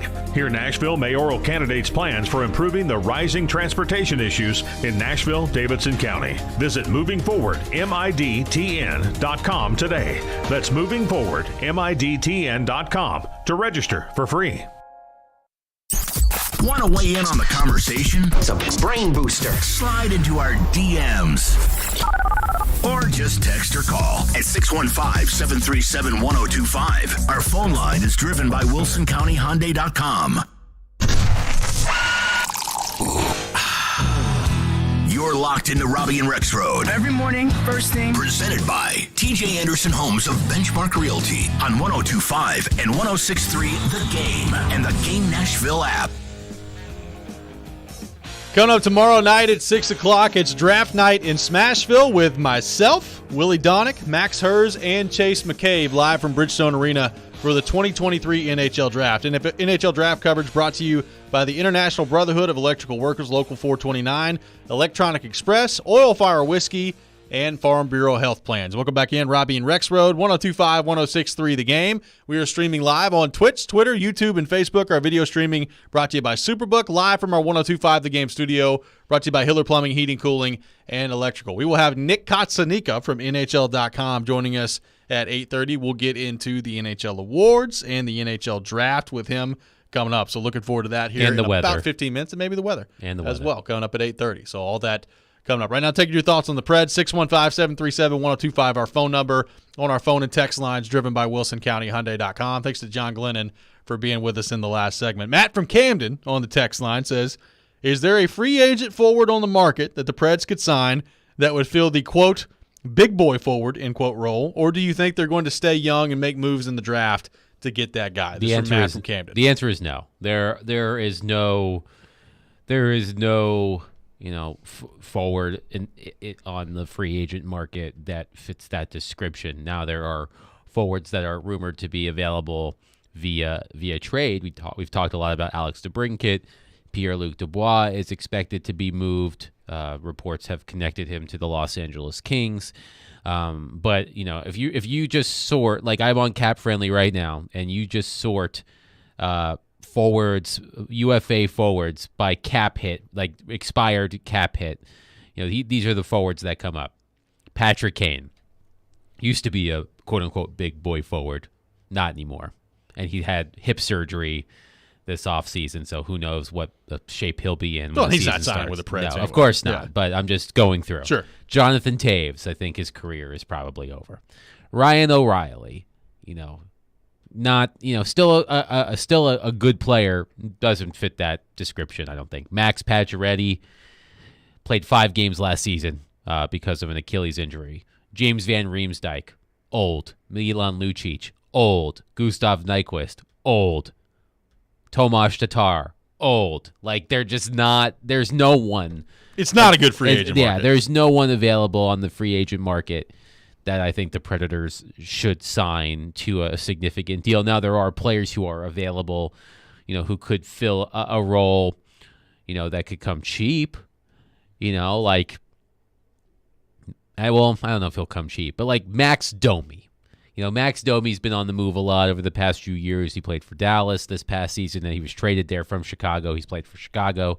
He played for Carolina. I think he played for Columbus. Played for Montreal. He's been on the move. Yep. He's a good player. He's not a star forward by any means, but he'll get paid, and team will probably regret it. But if you can convince him to sign a shorter term deal, which I don't think you could, maybe, who knows? But like, there aren't the class isn't very good right now. The path to acquiring one of those guys, one of those big boy forwards, for lack of a better term, is going to be number one, either in the draft, like you draft and develop that guy, which the Predators have never been able to do. So we'll see, does that change with Barry Trotz now as they look at that?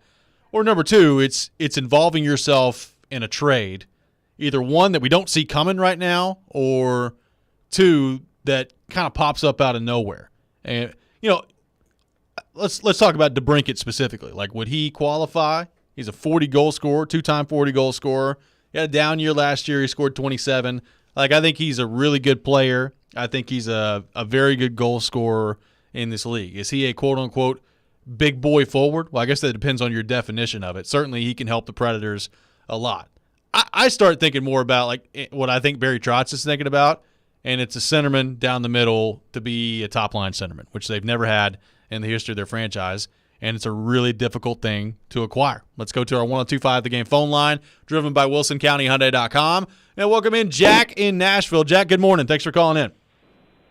Yeah, thank you, guys. But it's really more of a general question about trade value for big-time goalies. Like, if so, y'all were talking about how Trotz came out and said he's probably not going to move Saros. He's one of those players he wants to keep yesterday. And that I started thinking, like, well, so does a big-time goalie, like, if you move him at the deadline, do you get a bigger reward? Or I feel like teams at the deadline are looking to get a big-time forward or shore up the defense or something like that, and not really moving a big-time goalie. I don't know. What's your thoughts? Yep, thanks for the call, Jack. I mean, I would agree. I mean, very rarely do you see – well, you see goalies moved at the deadline. It's not like that doesn't happen. They're usually not star. It's I don't not feel like usually star right. Star goalies. I mean, they're goalies who will start most likely. Sure. But they're not. They're not star goalies, as you said. And the interesting thing about this whole UC Saros trade conversation that I always go back to is, there isn't a recent trade involving a goalie of UC Saros' caliber that we can look at and say, Team X acquired goalie A for this much. Right. So we can't say, well, look at what this team got for this goalie, so that's what the Predators can expect if they were to trade UC Saros. Now, having said that, we might get that this with offseason. Connor Hellebuck. With Yes. Connor Hellebuck. Yes, if Connor Hellebuck is traded by the Winnipeg Jets, which is expected, then we will have a potential blueprint, because Hellebuck, although older than UC Saros, was just a finalist for the Vezina Trophy, has been a finalist 3 times in the past 6 years, an elite goalie, Connor Hellebuck. So if that trade happens, then I think you will have that blueprint to say, well, the Jets got this for Hellebuck, so the Predators can expect to get this for Saros. Like, the problem is there is not a recent trade involving a goalie of UC Saros' stature that we can look at and say, well, this team got this, so this is what the Predators could get for Saros. It's hard to come up with, like, if you would tell me that the Predators would get a package like it still boggles my mind what the Predators got for Tanner Janelle. Yeah. I mean, it's still breathtaking. It really is. Several months later. If you would tell me that's what the Predators would get for UC Saros, like 5 or 6 draft picks, yeah, I mean, that makes sense. But it's just hard because we don't have a recent trade to compare it to. Well, and it's hard for me to get to Jack's point. it's hard for me to get to the value going up for him at the deadline rather than it being right now. Like right now, you've got an entire offseason to have these conversations with people. You know, teams, if they need a goalie before free agency, and that's why, like, I think you don't necessarily have to get it done this week if you're going to trade UC Saros, but I think this week would be a prime week for it because it's right before free agency begins. You know, you've got some goalies that are going to be on the move out there. We'll see what happens with Hellebuck. You know, maybe there's a chance he gets traded this week too. We'll see what happens on that front. I just think the value for him is going to be high. But like we said earlier in the show, it doesn't feel like Barry Trotz is walking in there this week with a plan to move on from UC Saros. I think he'll listen, and if somebody absolutely blows him away with an offer, maybe that's when he pulls the trigger on it. But my guess is, as we sit here today, UC Saros is not going to get traded. He's going to be the goalie for the team next year, and we'll probably be having this same conversation next offseason when July 1st rolls around in 2024, you are eligible to sign UC Saros to a contract extension, and we have another year of body information on Yaroslav Askarov. Now, the value for UC Saros at that point, even if he has a great year, he'll only have 1 year left on that contract rather than 2. So there's a chance the value may not be as high next year, but my guess is that's the way this is going to play out, is he's going to be the goalie this year. We're going to see how it goes, and we'll probably be having the same conversation next year when that time rolls around. Yeah, and I think Askarov, as we talked about previously, plays a big role in this just because we need to see how he continues to develop. But I the reason why I've been on the trading Saros bandwagon is because I think because you have someone like Askarov, you can allocate the resources that you would be giving to UC Saros to other parts of your team, and you can build a better defense and a better offense, and then you don't need an elite goaltender. I mean, the one thing that's kept the Predators, quote unquote competitive, meaning they've been in the playoff picture for the past few years, even when they haven't been as good, is because UC Saros has been one of the best goalies in the league. Now, if you don't have that goalie, this team would have been much worse. But if you replace UC Saros with Yaroslav Askarov at some point, and even if Askarov doesn't have the early career that UC Saros has had, but you have the money to save and you can patch up your defense or give yourself some better options up front, then you don't need the goalie to be as good as UC Saros, as we've seen many teams that have won the Stanley Cup in recent years show us. So I would be perfectly content if they traded UC Saros and they have Kevin Lankinen. They could sign Antti Ranta and have him be the starting goaltender for a year and then reevaluate where Askarov is. But it does sound like UC Saros, barring an unforeseen blockbuster, is going to be this team's starting goaltender next season. Coming up next, we'll be joined by Nick Kotsanika from NHL.com. We'll get into the NHL awards with him, look ahead to the NHL draft, and some potential trades that could take place as well. All that coming up next. This is Robby and Rexrode, 102.5, 106.3, The Game. The offseason is in full swing, but there's no slowing down ESPN's Teron Davenport. The flow of information. He talks the talk. Spears gives you that guy that can still hit the home run. And walks the walk. As a run blocker, he's going to murder a linebacker at the second level. On Everything Titans, TD is on Mondays at 1, Thursdays at 3, Friday mornings at 8, and anytime on the Talkin' with TD podcast. TD is on 102.5 and 106.3 The Game and the Game Nashville app. Attention all fire and safety line experts. Middle Tennessee's fastest growing fire protection company is looking for experienced service technicians, designers, and sprinkler system experts like you. Tired of working for a large corporate employer? Work for a company where you're more than just a number. Jarrett Fire Protection is owned and operated by Nashville natives and wants to invite you to grow with their amazing team. Hi, I'm Jason Jarrett, owner of Jarrett Companies. I'm looking to hire experienced sprinkler experts and will offer a sign-on bonus of up to $5,000 for certified professionals, in addition to our great benefits that include a 401k match, PTO, and top pay with annual bonuses. We will also provide you with the top-of-the-line tools, trucks, and equipment that you need to grow your career. Our customer base is large and business is booming with many opportunities for advancement. Give us a call or go online to jarrettfire.com and apply today to become a member of our family and protect our community. That's JARRETT fire.com. Jarrett Companies, where we are above and beyond industry standards. It's happening. Social Furniture's Hot Buy sale is going on now. You'll find your dream furniture on sale now for our best prices of the year. Sofas, sectionals, recliners, bedroom sets, mattresses, dinettes, and more are all on sale. Social Furniture has one of the largest selections of in-stock furniture in Middle Tennessee, ready for delivery today. Buy now and pay later, interest-free. No credit needed. Find Hot Buys in every department. Hurry into Social Furniture today. Social Furniture, 5412 Charlotte Avenue on the west side. 3 days of racing, 3 days of music, one huge weekend event. The Big Machine Music City Grand Prix is not just a race or a festival, it's an experience. Multiple music stations with Flo Rida, Vince Neil, Chris Jansen, Gavin DeGraw, and more. Fast cars going over 200 miles an hour. And a family fun zone with inflatables, Ferris wheels, kids games, and kid-friendly food trucks. Tickets and premium hospitality are on sale now. Go to MusicCityGP.com for tickets and get ready to experience Nashville's premier speed and sound event. Honey, what's an 8-letter word for difficult to explain? When we planned on retiring, we never planned on Medicare being so confusing. What's a 6-letter word for special skills or knowledge? Fortunately, Farm Bureau Health Plans is an expert on all things Medicare.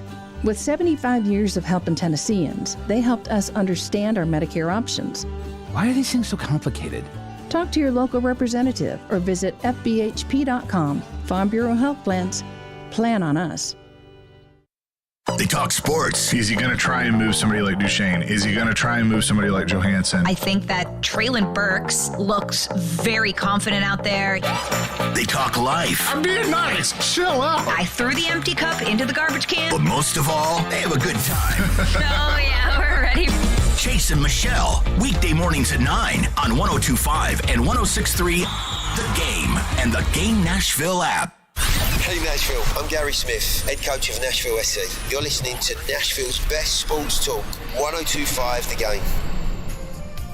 Welcome back in. Robby and Rexrode, 102.5, 106.3 The Game, presented by TJ Anderson Homes of Benchmark Realty, helping home buyers and sellers in Middle Tennessee for 20 years. Robby Stanley alongside Adam Vingan, Michelle Knezovic here with you on this Tuesday morning, talking all things NHL and NHL draft. And to help us do that, let's go to our 102.5 The Game phone line, driven by WilsonCountyHyundai.com, and welcome in our friend Nick Kotsanika from NHL.com. Nick, good morning. Welcome to our city. Robby, good to see you. Always good to be back in Nashville. Hope you're doing well. Adam, good to see you. Good to see you or hear you anyway. Are you doing okay? Is the weather okay for you? Are you not melting or anything? Well, I just spent some time in Las Vegas during the finals, so it's just a little bit different type of heat. It's a dry heat, I hear, in Las Vegas. I'm holding up, but I see it's going to be 100 this weekend, so maybe I'll have had enough by then. So, Nick, obviously a lot of things going on right now heading into the draft. I want to start on the awards front and just get your thoughts on what we're seeing from Connor McDavid right now. Obviously, there's the larger conversation of when are he and the Oilers going to break through and win the Stanley Cup. But a third Hart Trophy, a fourth Ted Lindsay Award last night, and in my opinion, one of the greatest offensive seasons, I think, in the history of the game that he just put together. So what are your thoughts on what we're seeing from Connor McDavid right now, and potentially, I know it's crazy to think about, maybe how much better it could get? Well, that's a scary thought, right? I think it's great that you're leading off with that question because I think we're in danger of taking him for granted. Like, it was funny. There was zero drama last night. You knew he was going to win the Ted Lindsay. You knew he was going to win the Hart. He's the most amazing player to watch in the league. Just the skill that he has, the speed that he has, the combination of the two. I don't know where his ceiling is. I have no idea, and I wouldn't put one on him. It's remarkable the run that he's had. I think he's by far the most talented player in the league. But it also shows you that you need a team around you. I mean, the Oilers not only have one of the best players of the era, they have two of them, right? You've got McDavid and Draisaitl, and they've got more depth than they've ever had before. I thought Ekholm, who Predators fans know very well, was a great addition. Ryan Nugent-Hopkins had a great year. Stuart Skinner was so good in goal. He was a Calder finalist, and yet they still couldn't get back to the conference final, let alone win the Stanley Cup. So you need a supporting cast, and that's their challenge in Edmonton under a salary cap. Nick, like you said, you were there for the Vegas Cup, and you saw firsthand what that team was able to do in the playoffs. What stood out to you about this run for Vegas and how they were able to, at times, make it look pretty easy out there, even going to Aiden Hill at some point in the playoffs that at one point was their third goalie. What was your viewpoint on how Vegas was able to pull it off the way they did? Well, Aiden Hill, number one, who was really technically their fourth goalie, if you consider Robin Leonard in the mix too, right? It's incredible to me, when we sit down and throw darts at the board trying to make our predictions. The thing that jumped out at me was I don't trust their goaltending. I just didn't know. It was a big question mark. But, and this is nothing against Aiden Hill, it shows you what a good team that is and how deep they are and what kind of system they play when they can win like that. I think the other thing that sticks out is just their health. The reason they didn't make the playoffs last year was injuries. That was clearly, why it happened. It was the only time since they've entered the league they've missed the playoffs. Down the stretch, they didn't have Mark Stone. They didn't have William Carrier. And that was my other big question mark. And somehow, through that playoff run, they were healthy. And that's a big reason why everything came together and they played up to their potential. Nick Kotzenik at NHL.com, columnist, joining us here on Robby and Rexrode. Nick, of course, the first round of the NHL draft is tomorrow night, 6 p.m. Central at Bridgestone Arena. There's obviously a lot of anticipation about Connor Bedard becoming a member of the Chicago Blackhawks, and a lot of excellent players are going to be picked in this draft. But when you look at the landscape of the NHL, not just the draft picks, but the potential for player movement, what team comes to mind as the team in your head that could turn this draft on its head? Like, which team are you expecting to make some big moves, maybe trading up in the draft, trading for a big time player? Which team has the biggest opportunity in your mind to steal the show, so to speak, at the draft in the first round? Well, I don't know about biggest, but just to play to your audience maybe is Nashville, right? You've got an outgoing GM, an incoming GM, a transitional time for the franchise. They've already moved Ryan Johansson. They have picks. I think they'd like to move up, partly to make a splash at home, but mostly to, just sort of change the course of this franchise. So Nashville's a team that I'm looking at. Philadelphia, similar situation where you have a new president, basically a new GM. They've tried to make 2 trades already that haven't gone through. They're trying to make moves. Winnipeg's trying to move Dubois. Looks like he'll go to L.A., but that trade's not done yet. I think there are a lot of teams that would like to make moves, but the problem is still the salary cap, is flat, right? We're only going to get $1 million increase, and that really makes it difficult for teams to make the moves they want to make. That's why the Predators ate 50% of Johansson's, salary, because they, the trade-off is you get $4 million of cap space, even though you have to eat $4. So money is tight, and that makes it difficult to make moves. Let's talk about Connor Bedard for a second, because as we talked about, the, we all knew that Connor McDavid was going to win all of the MVP awards and most outstanding player awards. And I think we're all expecting Connor Bedard to go number 1 to the Chicago Blackhawks. Not a lot of suspense there. We've heard and seen how amazing this young man is at lower levels, and he's coming to a team that's in the midst of a rebuild. Now he's going to have some help. The Blackhawks traded for Taylor Hall yesterday, and we would presume that Taylor Hall will play on the same line with Connor Bedard, which I think was a savvy move by the Blackhawks. But what are reasonable expectations for a player like Connor Bedard in year 1? Because there's going to be a lot of eyes on the kid, and he's not going to a team where there's going to be pressure on him immediately. But we've heard so much about him for so long. There are going to be high expectations in him. So what are reasonable expectations for year 1 of the Connor Bedard era in the NHL? Well, normally I'm like you, and I want to put reasonable expectations on people, and I think the hype is too much, and people get carried away. I think in the case of Connor Bedard, similar to Connor McDavid or Austin Matthews or Sidney Crosby, I think unreasonable is reasonable. This kid is the real deal from everything that I've heard. I mean, I spend so much time watching the NHL, I haven't really had a chance to watch him much. But people who know a lot better than me, he's a generational talent. There's a reason why teams didn't mind losing down the stretch so they could have better lottery odds to get him. And I think the Blackhawks, having won the lottery, having stripped things down, have the ability now to make some moves to surround him with some talent quicker. Again, it's no guarantee. They've got a lot of work to do. We just talked about Edmonton, right? They have the best player in the league and one of the best players in the league, and they still haven't broken through. So there's a lot of building to do around Connor Bedard, but I see no reason why people shouldn't expect him to be outstanding right from the get-go. Nick, last thing for you here. We saw Erik Karlsson last night take home his third Norris Trophy, and he's been pretty open this week about wanting to be traded from San Jose and just the timing of where his career is and where that team is not quite lining up.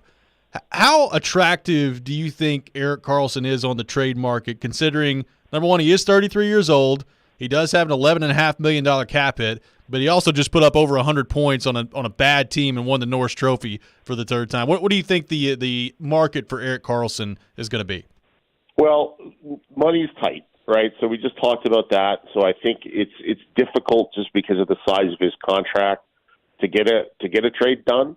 But he's attractive to me. Number one, he's healthy, right? I think the only thing that has held him back was injuries, right? And I think he proved last season that he's healthy. He can play at the highest level.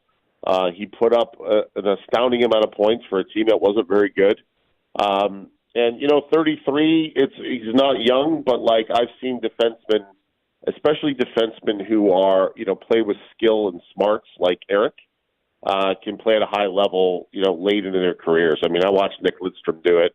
I see no reason why Erik Karlsson can't do it. So in a vacuum, in the right team, I'd love to have him, especially if he's surrounded by some different types of players. But again, his contract's tough for a lot of teams to fit into their payroll under this salary cap. Well, Nick, we always appreciate your time. Looking forward to seeing you over the next couple of days here in Nashville, and thanks for being with us. We'll talk to you soon. Thanks, guys. Good to be here. Appreciate it. Absolutely. Nick Kotsanika from NHL.com, our guest here on Robby and Rexrode. We'll take your thoughts on the NHL draft, the Nashville Predators. Everything goes on our text line, driven by WilsonCountyHyundai.com, 615-737-1025. More with Adam Vingan coming up next. This is Robby and Rexrode, 102.5-106.3 The Game. Whether it's college football, players might end up not going to Alabama or Georgia, or the NFL, I think that this team wins the AFC South. Trevor knows. Join ESPN's Trevor Maddich every Tuesday at 4:30 on Stillman and Company as he gives his opinions on the latest from the gridiron. I'm going to the team where I can get a ring. Trevor Maddich brought to you by Houston Clinic Orthopedics, where experience matters, on 102.5 and 106.3 The Game and the Game Nashville app. Baseball fans, your home for the best baseball action is 102.5 The Game and 94.9 The Fan with the ESPN Game of the Week and the Nashville Sounds. It's all brought to you by Superbook Sports, the #1 sports book in Vegas. Download the Superbook app today. Golfers, tee it up at Edwin Watts Golf Shops for the huge Callaway Trade-In Trade-Up event happening now through June 30th. Bring in any of your old clubs and receive 2 times your trade-in value towards any new Paradigm, Apex, Big Bertha, Great Big Bertha, and Reva family of clubs. This huge Trade-In Trade-Up event is happening now through June 30th. Edwin Watts Golf Shops, home of the 90-day satisfaction guarantee, serving golfers since 1968. Nashville's Best Deals is a great place to save cash fast. Get up to half off or more on dining and entertainment at thegamenashville.com/deals. Check back often for new featured deals and save money now at thegamenashville.com/deals. This far into rush hour traffic, most people would have rage accelerated at least once. But not you, Lacey No Hard Accelerations Ever Johnson, because you are a safe driver. And like most drivers who sign up for Snapshot from Progressive, which customizes your rate for how and how much you drive, you could earn a discount for your good driving. So if your hula dancing dashboard doll thinks you're going to hard accelerate because you're running late, then your hula dancing dashboard doll doesn't know. Lacey No Hard Accelerations Ever Johnson. Sign up for Snapshot today. Progressive Casualty Insurance Company and affiliates. Snapshot not available in all states or from all agents. You're listening to Robby and Rexrode. It's part of this nutritious breakfast. Presented by TJ Anderson Homes of Benchmark Realty on 102.5 and 106.3 The Game and the Game Nashville app. Welcome back in. Final segment of the day. Robby and Rexrode, 102.5, 106.3 The Game. Robbie Stanley, Adam Vingan, Michelle Knezovic here with you on this Tuesday morning. Thanks to Nick Kotsanika from NHL.com for being with us in the last segment. Lots of interesting storylines heading into this draft. Beyond just the Predators, and we're going to get back into the Predator storylines here in just a second. But, I mean, there is the Erik Karlsson stuff from San Jose. He's made it pretty clear he wants out. He wants to be traded. We'll see whether or not that happens. He does have an $11.5 million cap hit, so that's going to be very difficult for a team to fit in. We'll see what happens on that front. Connor Hellebuck in Winnipeg, Alex DeBrincat in Ottawa, Pierre-Luc Dubois in Winnipeg as well. A lot of interesting trade possibilities heading into this week. And like you said, Adam, we saw one yesterday with Taylor Hall going to the Chicago Blackhawks from the Boston Bruins. They also acquired the rights to Nick Foligno. My guess would be they don't sign Nick Foligno. I actually think they might. They might. We'll see. They do need some veteran presence. He's a culture guy. He is. To use the Barry Trotz term. He definitely is that. So we'll see what happens on that front. But it really could be, I mean, as we sit here today, the day before the draft, and we could see moves happen today. We saw some happen yesterday. I think certainly we'll see some tomorrow on the draft floor as those things typically come together. But I think it's going to be a pretty active week here in Nashville in terms of movement around the league. Yeah, I think so too. And this is the time of year where a lot of it happens. And even if a trade for, let's say, doesn't happen at the draft, a lot of time the groundwork is laid during the draft. You know, the first thing that pops into my mind is the PK Subban Shea Weber trade. Yep. Did not happen at the draft, happened a few days later, but those conversations, you know, really picked up at the draft and then continued afterwards. So even if a trade doesn't happen in the next few days, it could, you know, it could, the wheels could be set in motion over the next few days here in Nashville. So a lot of excitement. And you know, for those of you who have never been to an NHL draft, some of you who might be going to the draft, the first round at Bridgestone Arena, it's a really interesting experience because the way it works in the NHL versus how it works in the NFL. So correct me if I'm wrong here. In the NFL, the teams huddle at their team headquarters. Yep. They don't actually go to the draft. Now they have representatives at the draft, but right. Your GMs and coaches and decision makers are back home, wherever home may be. In the NHL draft, all now 32 teams have tables on the draft floor. So on the floor of Bridgestone Arena, there will be tables set up for every team, and those, you know, the GMs will be there, assistant GMs, scouts. You know, sometimes the coaches come. It's one of my favorite parts about the draft. Like David Poyle is getting up to go, like, you know, grab a Diet Coke or something. It's like, oh, David Poyle's getting up. Who's he going to talk to? Yeah, they've got another GM. They've got, you know, landlines at each table, and you'll see the GMs on the phone. You'll see GMs talking to each other. You know, so you're like, oh my God, Barry Trotz is talking to Lou Lamoriello. Yeah. You know, maybe like, what could the Islanders and Predators be cooking up? Right. But, you know, they could just be catching up because they used to work together. It could be like, hey, how's the family? How are the kids? That is what makes the NHL draft awesome. They're all out there together on the floor. So that's really interesting. Like, there's just a lot of movement, and, you know, it's you know, there's a famous video from a couple of years ago of Kyle Dubas when he was with the Toronto Maple Leafs holding two phones at the same time, one on each ear, you know, making calls. So it's a really interesting environment if you've never experienced it. So if you're going to the draft, you'll find that to be very entertaining. So, but like Nick said, you know, oftentimes the team that hosts the draft likes to do something for the fans, you know, the local fans. So, you know, whether it's making a big trade or something like that. So, you know, the Predators are a team to watch because of everything that Nick laid out and we've talked about. Just the fact that Barry Trotz is, about to become the full-time general manager officially. David Poile is about to formally retire. They've got 2 draft picks in the first round. They've got 13 picks overall. They've got a ton of cap space. They've already made a lot of interesting trades. So there's a lot to keep an eye on when it comes to the Predators. But, a lot of big players could be on the move. Alex DeBrincat could be traded. Pierre-Luc Dubois could be traded. Connor Hellebuck could be traded. Mark Scheifele could be traded. There's a lot going on. So it's it's an exciting time in the NHL, and I think it's great that the draft is here for fans to get a first-hand glimpse of what could happen. Got a texter on the text line that says, "Ask Vengen, what about an offer sheet for Trevor Zegras?" And we brought up offer sheet earlier. I asked David Poile about this yesterday. I got the sense that they didn't really seem like they have a whole lot of time for the offer sheet conversation. Now, that doesn't mean that things can't come up and situations can't change. I guess I would answer it this way. I don't expect the Predators to get involved in an offer sheet. David Poile essentially said yesterday it's very complicated to pull off, and most of the time when you do it, teams just match it anyway, and you don't get the player that you're looking for. So I don't know that I would expect the Predators to get involved with that, but what do you make of the idea of the Predators with the cap space and the draft capital that they do have positioning themselves for an offer sheet, be that with Trevor Zegras or somebody else? So we talked about draft pick compensation when it comes to offer sheets. So I have Cap Friendly up that has the compensation tiers. So let's just say that the Predators want to give an offer sheet to Trevor Zegras, and they want to offer him, a cap hit in between roughly $6.5 and $8.5 million. If they do that and the Ducks don't match, that means the Predators will give up a first-round pick, a second-round pick, and a third-round pick for Trevor Zegras. Yep. In addition to the contract. In addition to the contract. Is that worth it? A lot of teams don't think it is worth it. And look, Trevor Zegras is a really good player, insanely talented, and most importantly, he's young. He's 22. He's 22, recently 22. He turned 22 in March. So, his first two full seasons in the NHL, 61 points and 65 points. A really good player. But is he the guy that I would make that commitment to, and spend all of that money in draft compensation? I'm not convinced. So, I don't think that's likely.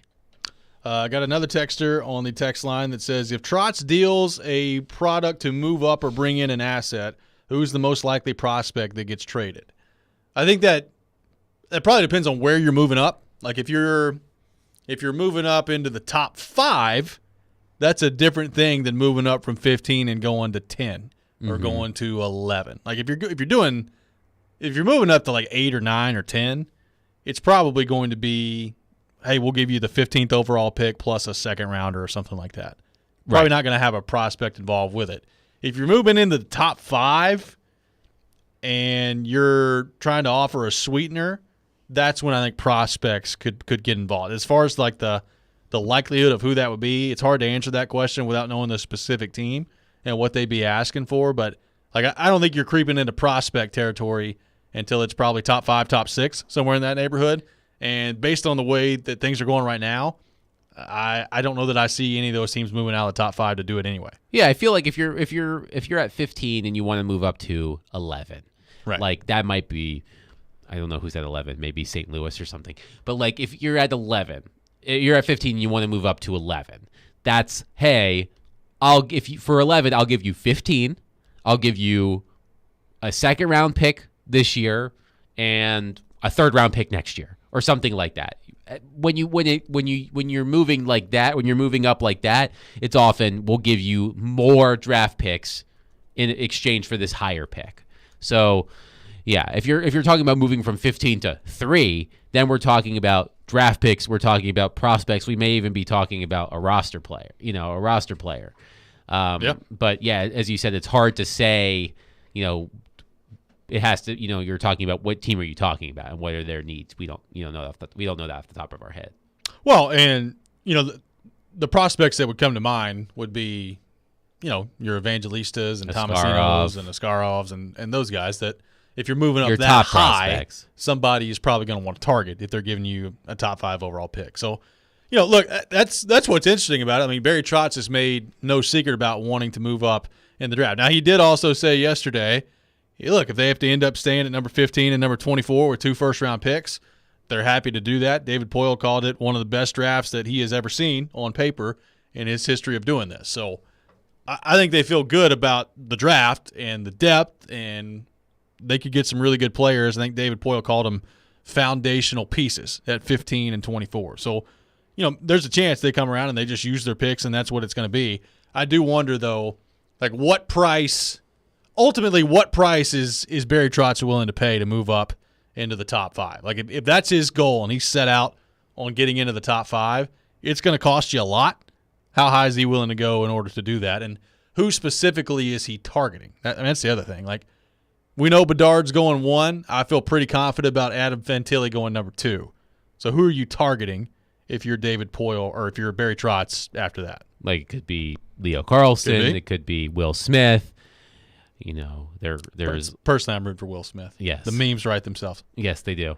I'm sure he hasn't heard that joke throughout his entire life. But yeah, like if the Predators want a center that they can build around, be that foundational piece, as you said, it's going to require them to move up. And I have a hard time imagining any of those teams wanting to move down unless you're giving them some incredible asset that they couldn't get anywhere else. Real quickly, we got about 30 seconds here. John in Thompson Station on the text line. If the Preds have an opportunity to draft Michkov, would you do it? He's insanely talented, Russian kid, projected to go in the top 5, top 6, depending on what mock draft you look at. Obviously, we know what's going on in Russia right now. Would you do that if you were the Predators? I don't think he's going to fall to 15. I mean, but certainly not that. But if you could, I guess, would you move up to get him? Depends on how high. Like, I think a lot of mock drafts have him in the 7 to 8 range, 6 to 8 range. So I don't know. That's a good question. It's a tough one for me to answer. Maybe I'll come back with an answer for you tomorrow. Well, we'll have a lot to get into tomorrow. Lots of draft coverage leading into day 1 of the NHL draft tomorrow. Paul Koharski joining us at 8 o'clock tomorrow. So looking forward to that as well. Chase and Michelle coming up next. You're listening to 102.5, 106.